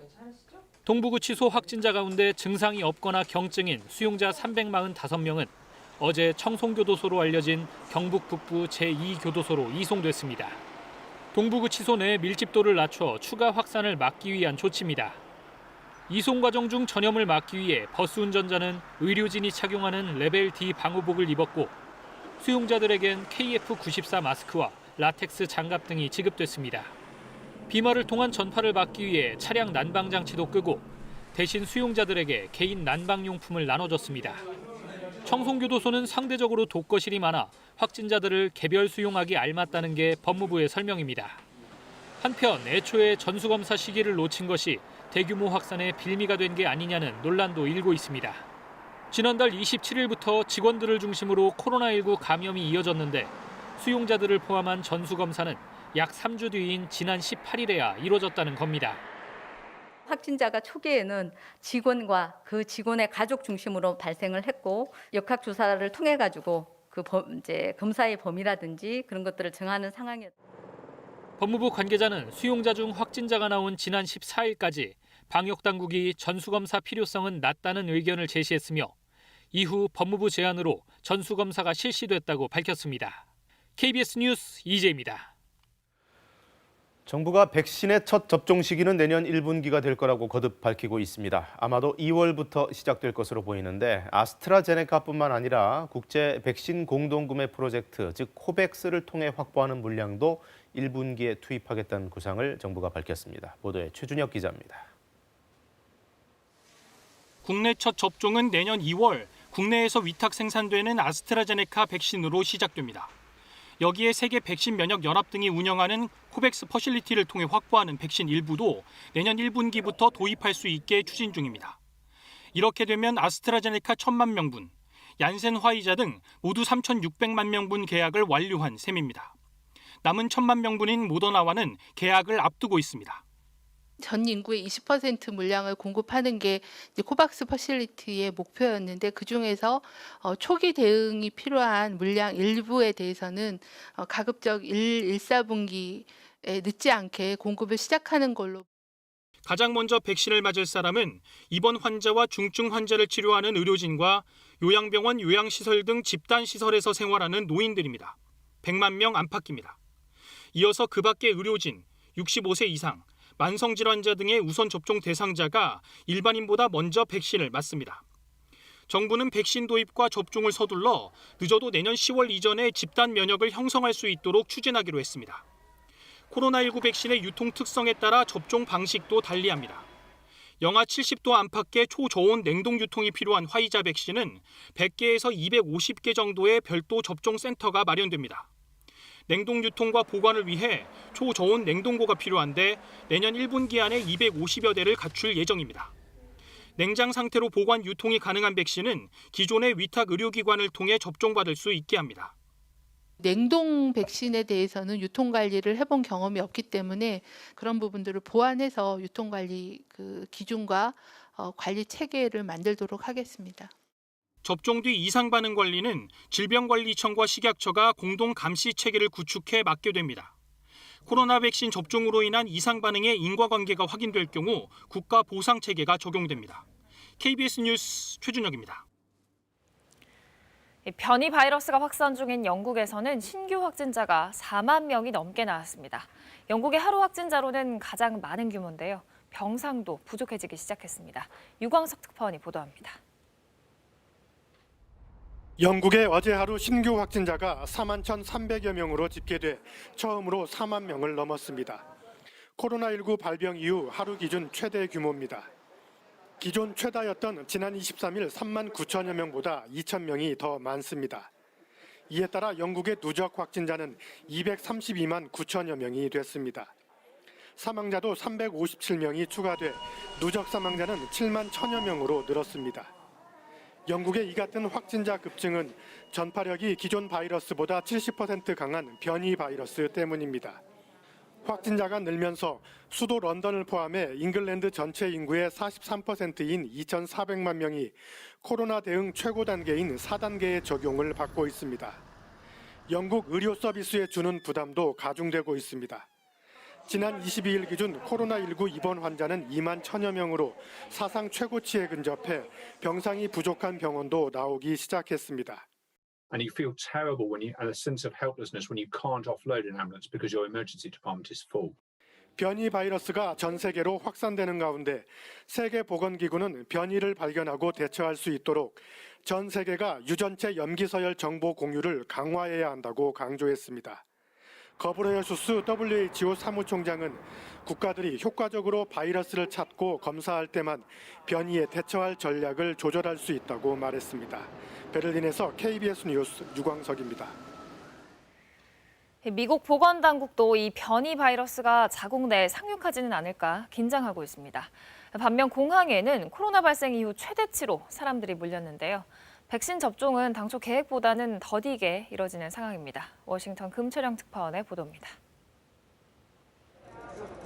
초고속 작전팀의 백신 긴급 운송과 보급 노력에도 불구하고 연말까지 계획했던 2천만 명 백신 접종은 사실상 힘들 것으로 보입니다.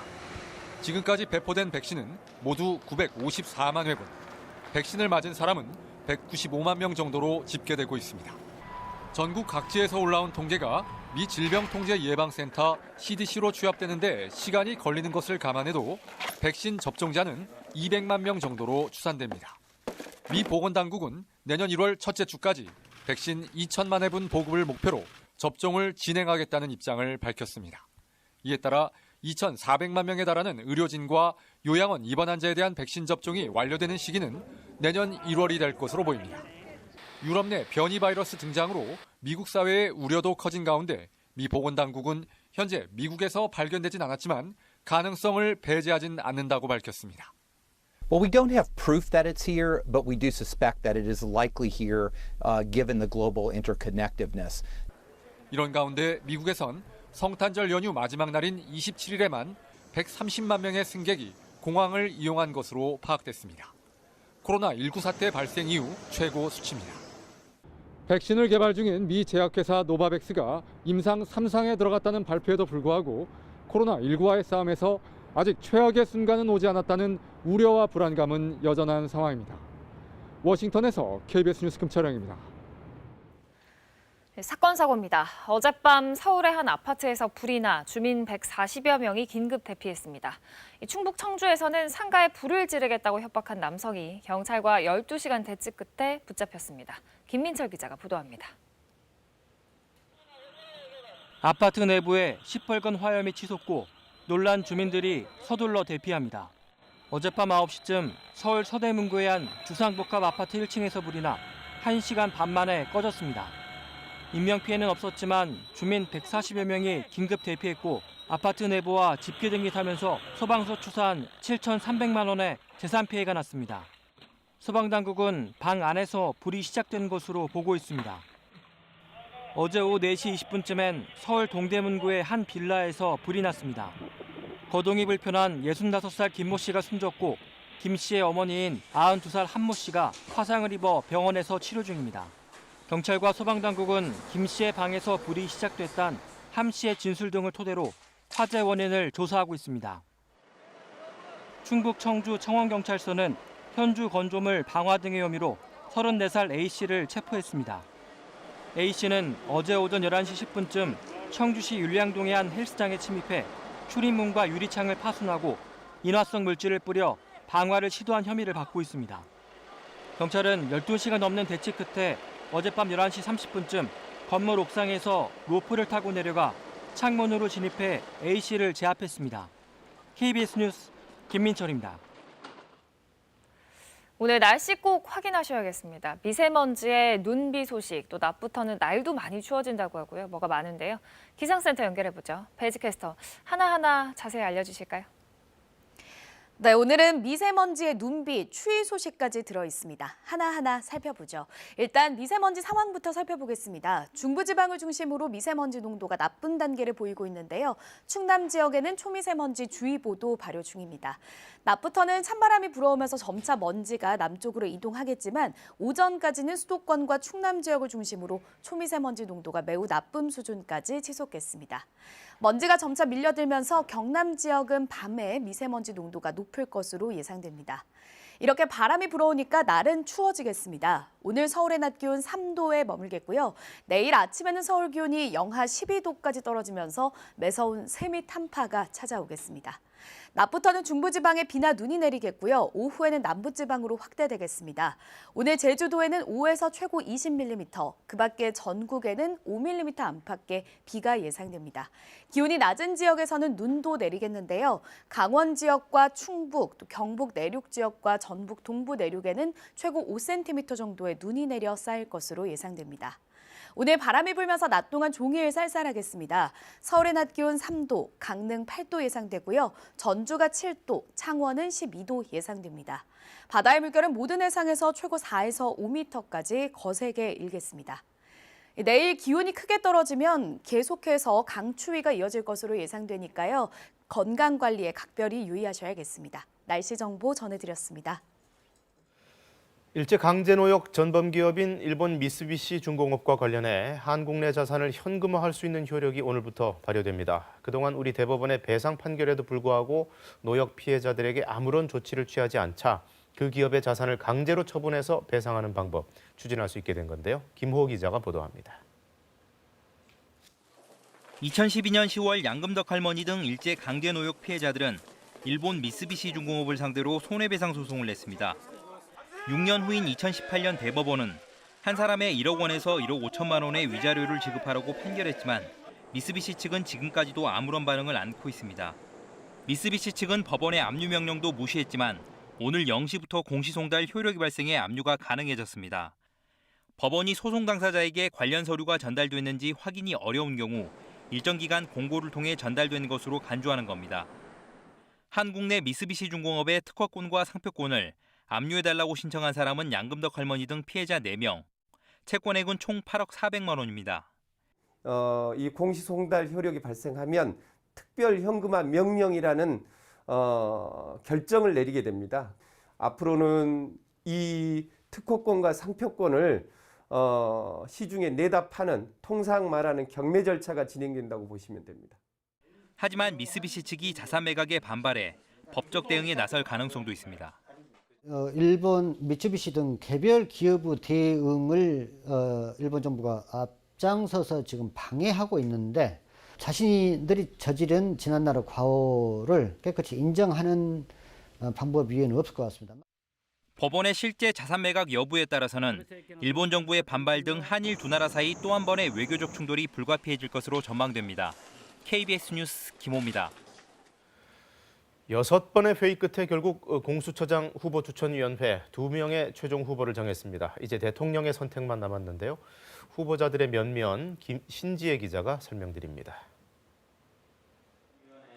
초대 공수처장 후보로 김진욱 헌법재판소 선임연구관과 이건리 국민권익위 부위원장이 추천됐습니다. 김진욱 연구관은 판사와 변호사, 그리고 조폐공사 파업 유도 사건 특검의 수사관을 거쳤습니다. 이건리 부위원장은 검사장 출신으로 변호사와 5.18 특조위 위원장을 지냈습니다. 1차 투표에서 김진욱 연구관이 5명의 동의를 얻었고 이어진 2차 투표에서 이건리 부위원장이 5표를 얻어 최종 후보로 확정됐습니다. 검사 출신이 포함돼야 한다는 국민의힘 측 주장이 고려되면서 전현정 변호사는 표를 얻지 못했던 거로 알려졌습니다. 국민의힘 측 위원 2명은 표결 직전 퇴장했습니다. 후보 추천이 마감된 상태에서 새로 임명된 국민의힘 측 위원이 후보를 추가 추천하겠다고 주장했지만 받아들여지지 않았기 때문입니다. 그런 중요한 자리를 맡을 분이 별로 안 보여서 제가 추천해야겠다 이렇게 제안을 했던 겁니다. 늦게나마 이렇게 훌륭한 두 분의 후보를 추천할 수 있게 돼서 다행스럽게 생각합니다. 문재인 대통령은 조만간 2명 중 1명을 지명한 뒤 국회에 임명 동의를 위한 인사청문회를 요청할 예정입니다. 청문회는 임명 동의안 제출 20일 이내에 마쳐야 하기 때문에 다음 달 안에는 초대 공수처장 임명이 마무리될 것으로 보입니다. 어제 후보 확정에 대해 민주당은 인사청문회를 차질 없이 추진하겠다고 했고 국민의힘은 집행 정지를 구하는 법적 대응을 예고했습니다. KBS 뉴스 신지혜입니다. 국내 1, 2위 배달 앱이죠. 배달의 민족과 요기요. 이 요기요를 운영하는 딜리버리 히어로사가 배달의 민족 인수를 추진해 왔는데요. 공정위가 조건부 승인 결정을 내렸습니다. 배민을 인수하려면 요기요는 팔라는 건데요. 업체 측은 이 결정을 받아들이기로 했습니다. 성민수 기자입니다. 크리스마스를 앞두고 배달 주문이 몰린 지난 24일, 배달의 민족 일부 서비스가 갑자기 중단됐습니다. 주문을 받을 수도 없고 이미 받은 주문도 라이더가 배정되지 않아 큰 혼란이 벌어졌습니다. 배민 의존도가 한 80% 이상 되고 그러니까 거의 뭐 반타작이 아니라 아예 없다고 봐야죠. 이미 배달앱 시장을 장악하고 있는 배달의 민족과 요기요가 합친다면 이런 피해가 더 심각해질 수 있다는 게 공정위 판단입니다. 또 일방적으로 수수료를 올리더라도 음식점들은 받아들일 수밖에 없다고 봤습니다. 기업 결합이 이루어지는 경우 이런 수수료율이 실질적으로 인상될 수 있을 거라는 그런 판단을 하였습니다. 여기다 소비자 혜택이 줄어들 수 있다는 점도 공정위가 DH의 배달의 민족 인수에 요기요 매각 조건을 단 이유입니다. 독과점이 공고하게 된다고 하면은 소비자들에게 들어가는 그러니까 어떤 쿠폰 할인이라는 측면이 많이 감소할 것이라는 게 저희 판단이라고. 결국 독일 DH는 공정위의 판단을 존중한다며 요기요를 매각하겠다는 입장을 내놨습니다. 공정위가 정한 매각 시한은 최대 1년. 이 안에 요기요는 새 주인을 찾아야 합니다. 시장에선 벌써 유통 대기업과 IT 기업들이 인수 후보로 거론되고 있습니다. 업계 1위 배달의 민족 인수와 함께 2위 요기요의 매각도 함께 추진되면서 배달앱 시장은 지각 변동을 피할 수 없게 됐습니다. 공정위의 이번 결정을 두고 업계 안팎에선 독점의 폐해를 막았다는 평가와 디지털 혁신 성장을 저해한다는 비판이 맞서고 있습니다. KBS 뉴스 성민수입니다. 예, 애플 자동차가 진짜 나오는 걸까요? 4년 뒤에 전기차 생산에 나설 거라는 보도가 나왔고 애플사는 인정도 부인도 안 했는데 업계는 긴장할 수밖에 없습니다. 우리 완성차 업계에는 어떤 영향을 미칠지 박대기 기자가 짚어봤습니다. 가전업체 소니가 올해 선보인 전기차입니다. 자율주행차의 눈 역할을 하는 센서의 성능을 알리기 위해 아예 전기차를 직접 만든 겁니다. What is the sensor system? Sensor system. So there, I don't know if you saw the tablet there. There are 33 sensors. 이처럼 전기차는 엔진이나 변속기 같은 복잡한 부품이 없기 때문에 상대적으로 진입 장벽이 낮습니다. 애플 자동차가 나온다는 설이 끊이지 않는 것도 이 때문입니다. 최근엔 소문 수준을 넘어 애플이 2024년에 자율주행 전기차를 생산할 것이고 차세대 배터리까지 연구하고 있다는 보도까지 나왔습니다. 이미 애플차를 상상한 그림까지 여럿 등장했고 보도가 나온 직후엔 전기차 업체인 테슬라 주가가 급락할 정도로 주식시장도 즉각 반응했습니다. 애플은 테슬라 등 경쟁사들 인력을 워낙 흡수를 많이 했고요. 브랜드 충성도가 높아서 장난감 차가 나와도 팔릴 거다라고. 애플 측은 이 같은 보도에 대해 인정도 부인도 하지 않고 있습니다. 바이든 당선인이 미국 제조 부활을 공략한 상황에서 애플차까지 등장하게 된다면 우리 업계는 한층 더 치열한 경쟁에 내몰리게 됩니다. 경쟁 심화 측면에서는 위기가 될 수도 있지만 시장의 규모가 오히려 굉장히 커질 것 같거든요. 고객사가 늘어난다는 건 부품업체한테는 기회가 될 거기 때문에.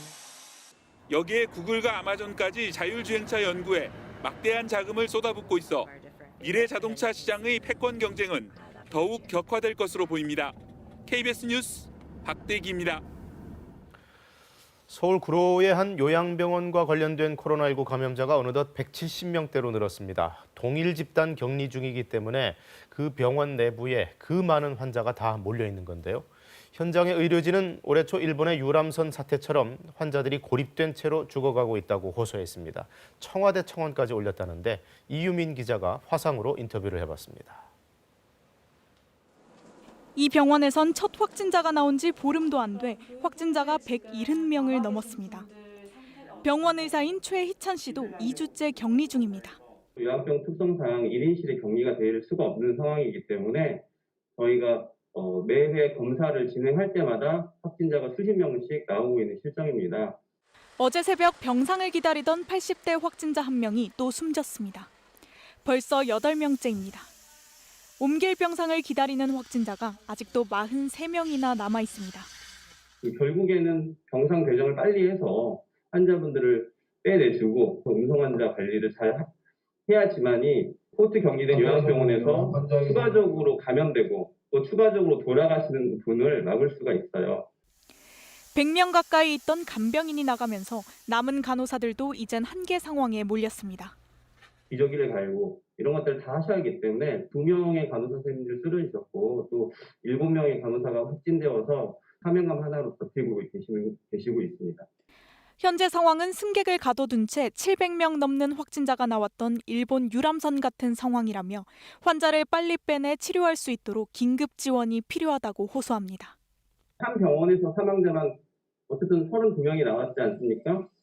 저희 병원도 사망자가 이제 곧 있으면 10명대에 이르고 유람선 상황하고 비슷하지 않나요? 환자분들 코호스 격리를 묶어놓고 포기하지 마시고 이분들을 빨리빨리 빼서 치료를 하면 제대로 된 치료를 받으면 적어도 절반 이상은 사실 수 있다고. 30명이 넘게 숨진 부천의 요양병원에서도 의료진 10명이 확진된 상태에서 다른 확진 환자들을 살피는 등 사투를 벌이고 있습니다. KBS 뉴스 이유민입니다. 자, 올 한 해 외출하다가 이거 깜빡 잊고 안 가지고 나와서 다시 집으로 돌아갔던 경험 다들 있으시죠? 마스크 어쩔 수 없이 우리 생활 필수품이 되고 말았는데요.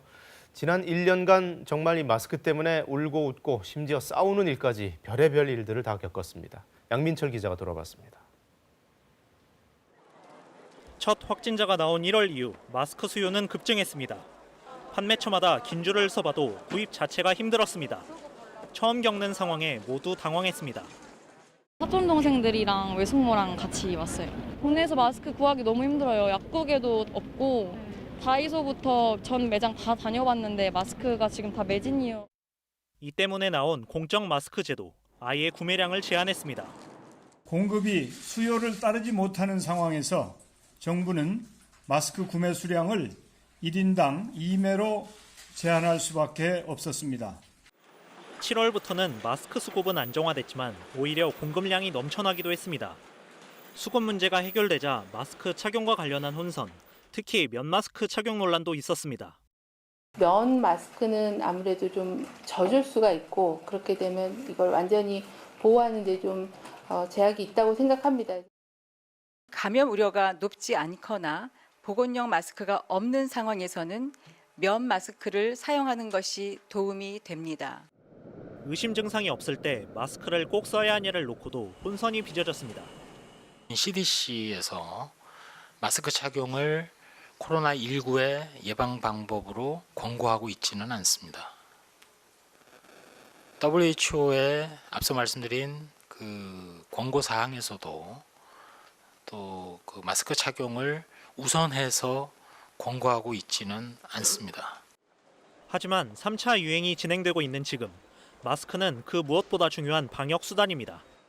무증상 감염자에 의한 지역사회 감염이 많은 상태이기 때문에 우리가 어느 누구한테라도 감염이 될 수가 있습니다. 지금 백신을 아직 접종하지 못하는 상태에서는 마스크 착용이 가장 중요한 예방 방법이기 때문에 내년 1분기 백신 초기 물량이 들어와 접종이 시작되더라도 마스크는 꼭 써야 합니다. 국민의 60에서 70%가 항체를 가져 집단 면역이 형성되기 전까지 상당한 시간이 걸리기 때문입니다. 예방접종이 완료되어 집단 면역을 얻게 될 그때까지 거리 두기와 마스크 착용 또 각종 방역 지침 준수에 최선을 다해 주실 것을 감히 말씀드립니다. KBS 뉴스 양민철입니다. 2020년 우리 스포츠계도 힘겨운 한 해를 보냈죠. 프로리그 중단에 선수들 확진, 또 올림픽 연기까지 다사다난했던 1년을 문현규 기자가 정리했습니다. 코로나19로 가장 먼저 타격을 입은 건 겨울 프로스포츠였습니다.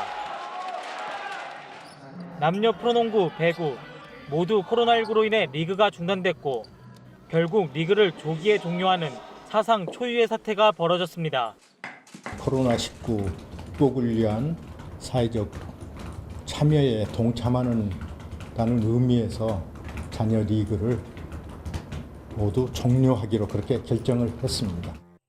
국제적인 스포츠 이벤트도 잇따라 취소된 가운데 가장 큰 충격은 도쿄올림픽의 1년 연기였습니다. 올림픽이 전쟁으로 3차례 열리지 않은 적 있지만 감염병으로 대회가 연기된 것은 124년 만에 처음입니다. 내년에도 여전히 정상 개최 여부가 불투명하지만 일본 정부와 IOC는 관중과 함께 올림픽을 치르겠다고 천명하고 있습니다. Very, very confident that we can have spectators then in the Olympic stadia will enjoy a safe environment.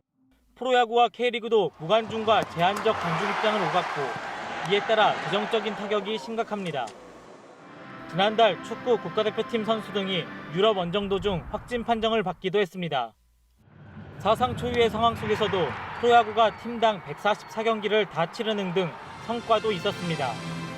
미국 메이저리그는 경기 수를 3분의 1 정도나 줄였지만 우리는 방역 지침을 철저히 따르며 무사히 시즌을 마쳤습니다. 과연 새해에는 어떤 상황이 펼쳐질지 스포츠계는 긴장 속에 다양한 시나리오를 준비하고 있습니다. KBS 뉴스 문영규입니다.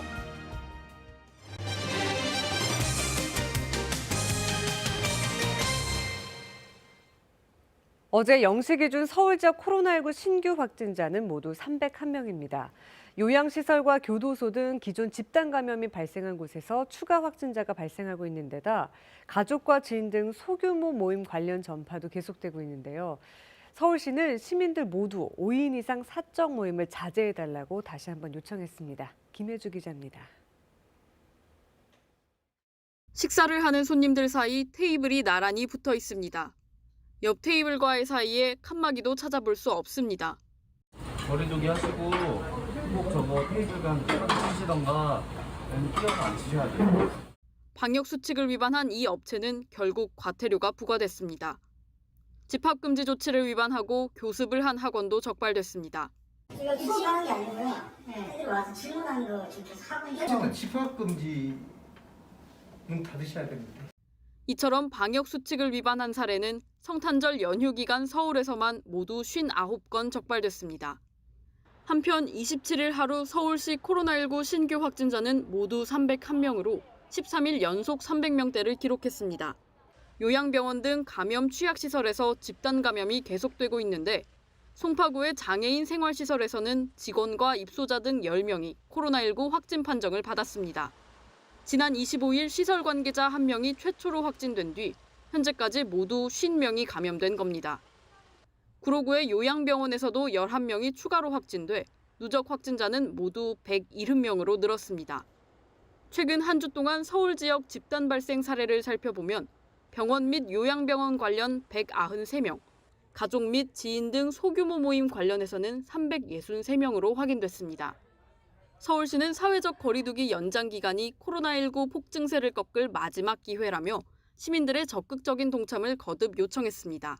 5인 이상 사적 모임은 자제하시고 사회적 거리두기에 적극 동참해 주시기 바랍니다. 고위험 사업장의 종사자는 외출, 모임 자제 등 방역 수칙을 지켜주시고 검사를 적극 받으시기 바랍니다.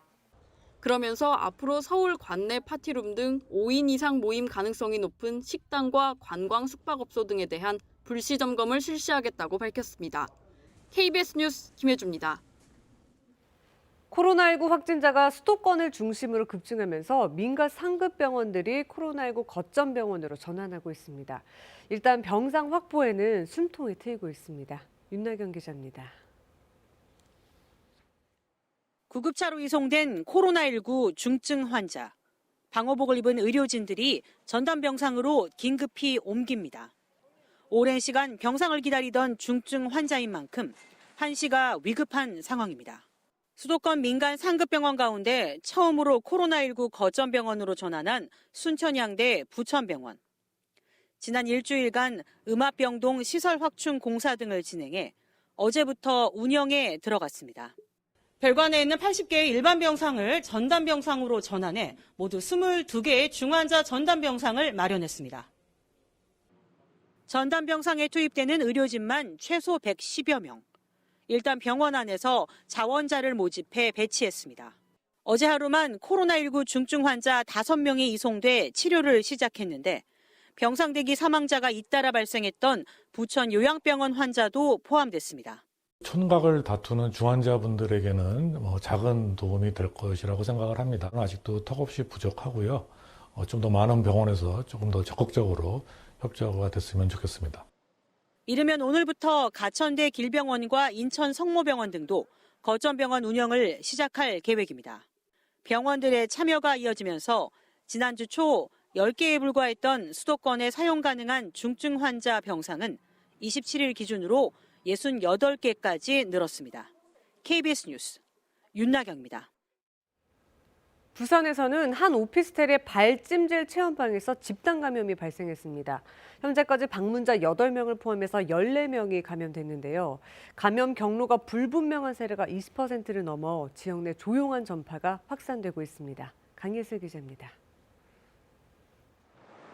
부산 진구의 한 오피스텔입니다. 지난 25일 코로나19 양성 판정을 받은 확진자가 이곳에서 발찜질 체험방을 운영했습니다. 현재까지 운영자를 포함해 방문자 8명과 접촉자 6명 등 14명이 확진 판정을 받았습니다. 부산시는 발찜질 체험방의 주소를 공개하고 지난 5일부터 이곳을 이용한 방문자를 파악하고 있습니다. 명부나 이런 것들이 분명하지 않기 때문에 공개를 해드리는 사안이고 지금 현재 이게 어떤 업종으로 여목 신고가 되어 있는지가 불분명한 상황입니다. 가족이나 직장을 통한 연쇄 감염도 잇따라 16명이 추가 확진 판정을 받았습니다. 또 부산에 여행 온 서울 거주자가 임시선별검사소에서 확진됐습니다. 부산에선 지난 21일부터 7곳의 임시선별검사소가 운영되고 있는데 6,500여 명이 진단검사를 받았고 이 가운데 13명이 확진 판정을 받았습니다. 부산시는 지역사회 안에서 조용한 전파가 확산되고 있다며 적극적으로 진단검사를 받아달라고 당부했습니다. 또 오늘 중으로 3곳에 더 임시선별검사소를 설치할 예정입니다. 특히 중환자병상이 4개밖에 남지 않은 부산시는 부산대학교 병원에 이동형 음압기를 추가 설치해 내일부터 가동하기로 했습니다. 한편 집단 감염이 발생한 요양병원 2곳에서 7, 80대 환자 4명이 숨져 부산의 코로나19 사망자는 45명으로 늘었습니다. KBS 뉴스 강예슬입니다. 세계에서 처음으로 쓰레기 수거를 담당하는 수소 화물차가 개발돼서 새해부터 경남 창원에서 첫 실증 운행을 시작합니다. 한 번 충전해서 사흘 동안 운행할 수 있는 데다 쓰레기를 압축할 때도 배출가스가 전혀 생기지 않는 친환경 청소차입니다. 김소연 기자의 보도입니다. 생활 쓰레기 5톤을 수거할 수 있는 청소용 화물차입니다. 겉모습은 기존 청소차와 비슷하지만 수소와 산소를 반응시켜 발생하는 전기로 운행되는 수소차입니다. 기존 디젤 방식의 청소 트럭과 비교해 쓰레기를 압축할 때도 배출가스가 전혀 없고 소음과 진동도 훨씬 적습니다. 한국자동차연구원과 현대자동차 등 7개 기관이 3년 동안 사업비 100억 원을 들여 개발해 세계 최초로 실증 운행에 들어갔습니다. 그 주행 환경이 다릅니다. 차가 서다 가다, 특히 청소차는 청소를 할 때마다 서다 가다 해야 되는데 그런 주행 환경에 맞춰서 로직을 다시 개발해야 됩니다. 경남 창원시는 산업통상자원부와 맺은 협약에 따라 내년 1년 동안 수소 청소차를 시범 운행합니다. 최대 관건은 연료 전지와 수소 저장 장치, 냉각 시스템의 안전을 검증하는 것. 한 번에 수소 25kg을 충전하면 약 340km를 운행할 수 있어 사흘 동안 쓰레기 수거 작업을 할 수 있습니다. 충전할 수 있는 충전 인프라가 정확하게 갖춰져 있어야 됩니다. 창원에서 실증이 가능할 것이라고 보고. 지난 2018년 수소 특별시를 선언한 창원시는 지난해 6월 국내 처음으로 수소 시내버스를 도입한 데 이어 이번엔 수소 화물차의 안정적인 운행과 성능 개선을 위해 적극적인 지원을 계획하고 있습니다. 정부는 창원에서 1년 동안의 수소 청소차 실증을 거친 뒤 출고에 들어가 오는 2025년 수소 화물차 900여 대를 보급할 계획입니다. KBS 뉴스 김소영입니다. 이 시각 출근길 교통 상황 알아보겠습니다. 서울경찰청입니다. 안녕하십니까. 화요일 아침 교통정보입니다. 겨울철에는 낮은 기온으로 인해 차량 배터리 방전이 종종 일어나는데요. 운행 전에 미리미리 점검을 해두셔야겠습니다. 올림픽대로 하남 방향 방화대교에서 가양대교 사이 2차로상 고장 차량이 있어 부근 지나기 매우 힘든 모습입니다. 강변북로는 구리 방향으로 가양대교에서 난지RC 구간과 성산대교에서 양화대교 구간 가장 어렵습니다. 반대 일산 방향으로는 한남대교에서 반포대교 구간 짧은 정체 있지만 대체로 대부분 구간 뚜렷한 정체 없이 소통 원활합니다. 송파대로 가락시장역에서 잠실역 방향으로 출근 차량 빠르게 늘어나고 있는데요. 특히 송파역에서 석촌역까지 다시 잠실역 일대 부분 힘겨운 모습입니다. 사가정길 동대문 방향으로 장안 지하차도 건너와서 전농동 사거리까지 이동하시기에는 장안동 3거리와 배봉초교 교차로에서 속도 줄다 이후부터 제속도 찾겠습니다. 계속해서 왕십리 부근 보시는 화면처럼 응봉로 방향으로 신호대기 차량 늘어나고는 있지만 신호 받기까지는 크게 어렵지 않겠습니다. 이어서 교통원잡 예상 정보입니다. 오늘 오후 2시부터 1시간가량 서울시청 앞에서 소규모 집회가 예정되어 있습니다. 교통정보였습니다.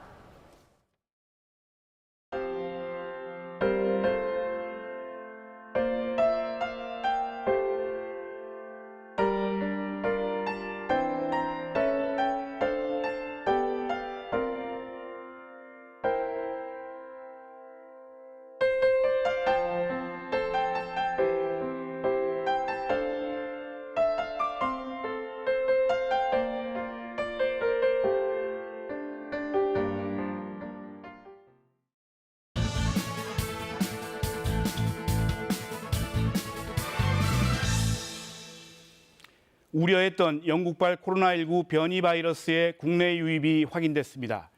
영국에서 입국한 일부 확진자의 검체에서 변이 바이러스가 확인된 겁니다. 비행기 동승자의 기내 전파 가능성 등 감염 경로와 확산 여부에 대해서는 방역 당국의 추가 조사가 진행 중입니다. 변이 바이러스는 유럽 각국은 물론 호주와 이스라엘, 이웃국인 일본에까지 빠르게 확산돼 전 세계가 촉각을 곤두세우는 상황입니다. 정부는 우선 변이 바이러스가 크게 확산 중인 영국과 남아공발 입국자에 대한 방역을 한층 강화했습니다. 이미 시행 중인 영국발 항공편의 운항 중단을 내년 1월 7일까지 일주일 연장했습니다. 이곳을 경유하는 입국자까지 포함해 PCR 음성 확인서 제출을 의무화하고 비자 발급도 제한합니다. 또 이들 국가뿐 아니라 모든 해외 입국자를 대상으로 격리 해제 전 추가적인 진단 검사를 실시하기로 했습니다. 이 같은 방역 조치를 통해 영국발 변이 바이러스가 국내에서 우세한 바이러스가 되지 않도록 한다는 게 방역 당국의 목표입니다. 영국발 변이 바이러스는 지난 9월 중순 영국 남동부 지역에서 처음 발견된 뒤 주변국을 넘어 빠르게 확산하고 있습니다. 기존 바이러스에 비해 감염력이 최대 70%가량 높다는 게 영국 방역 당국의 평가입니다. 세계보건기구 WHO도 이런 특성을 감안해 전 세계에 변이 바이러스 감시 강화를 권고했습니다.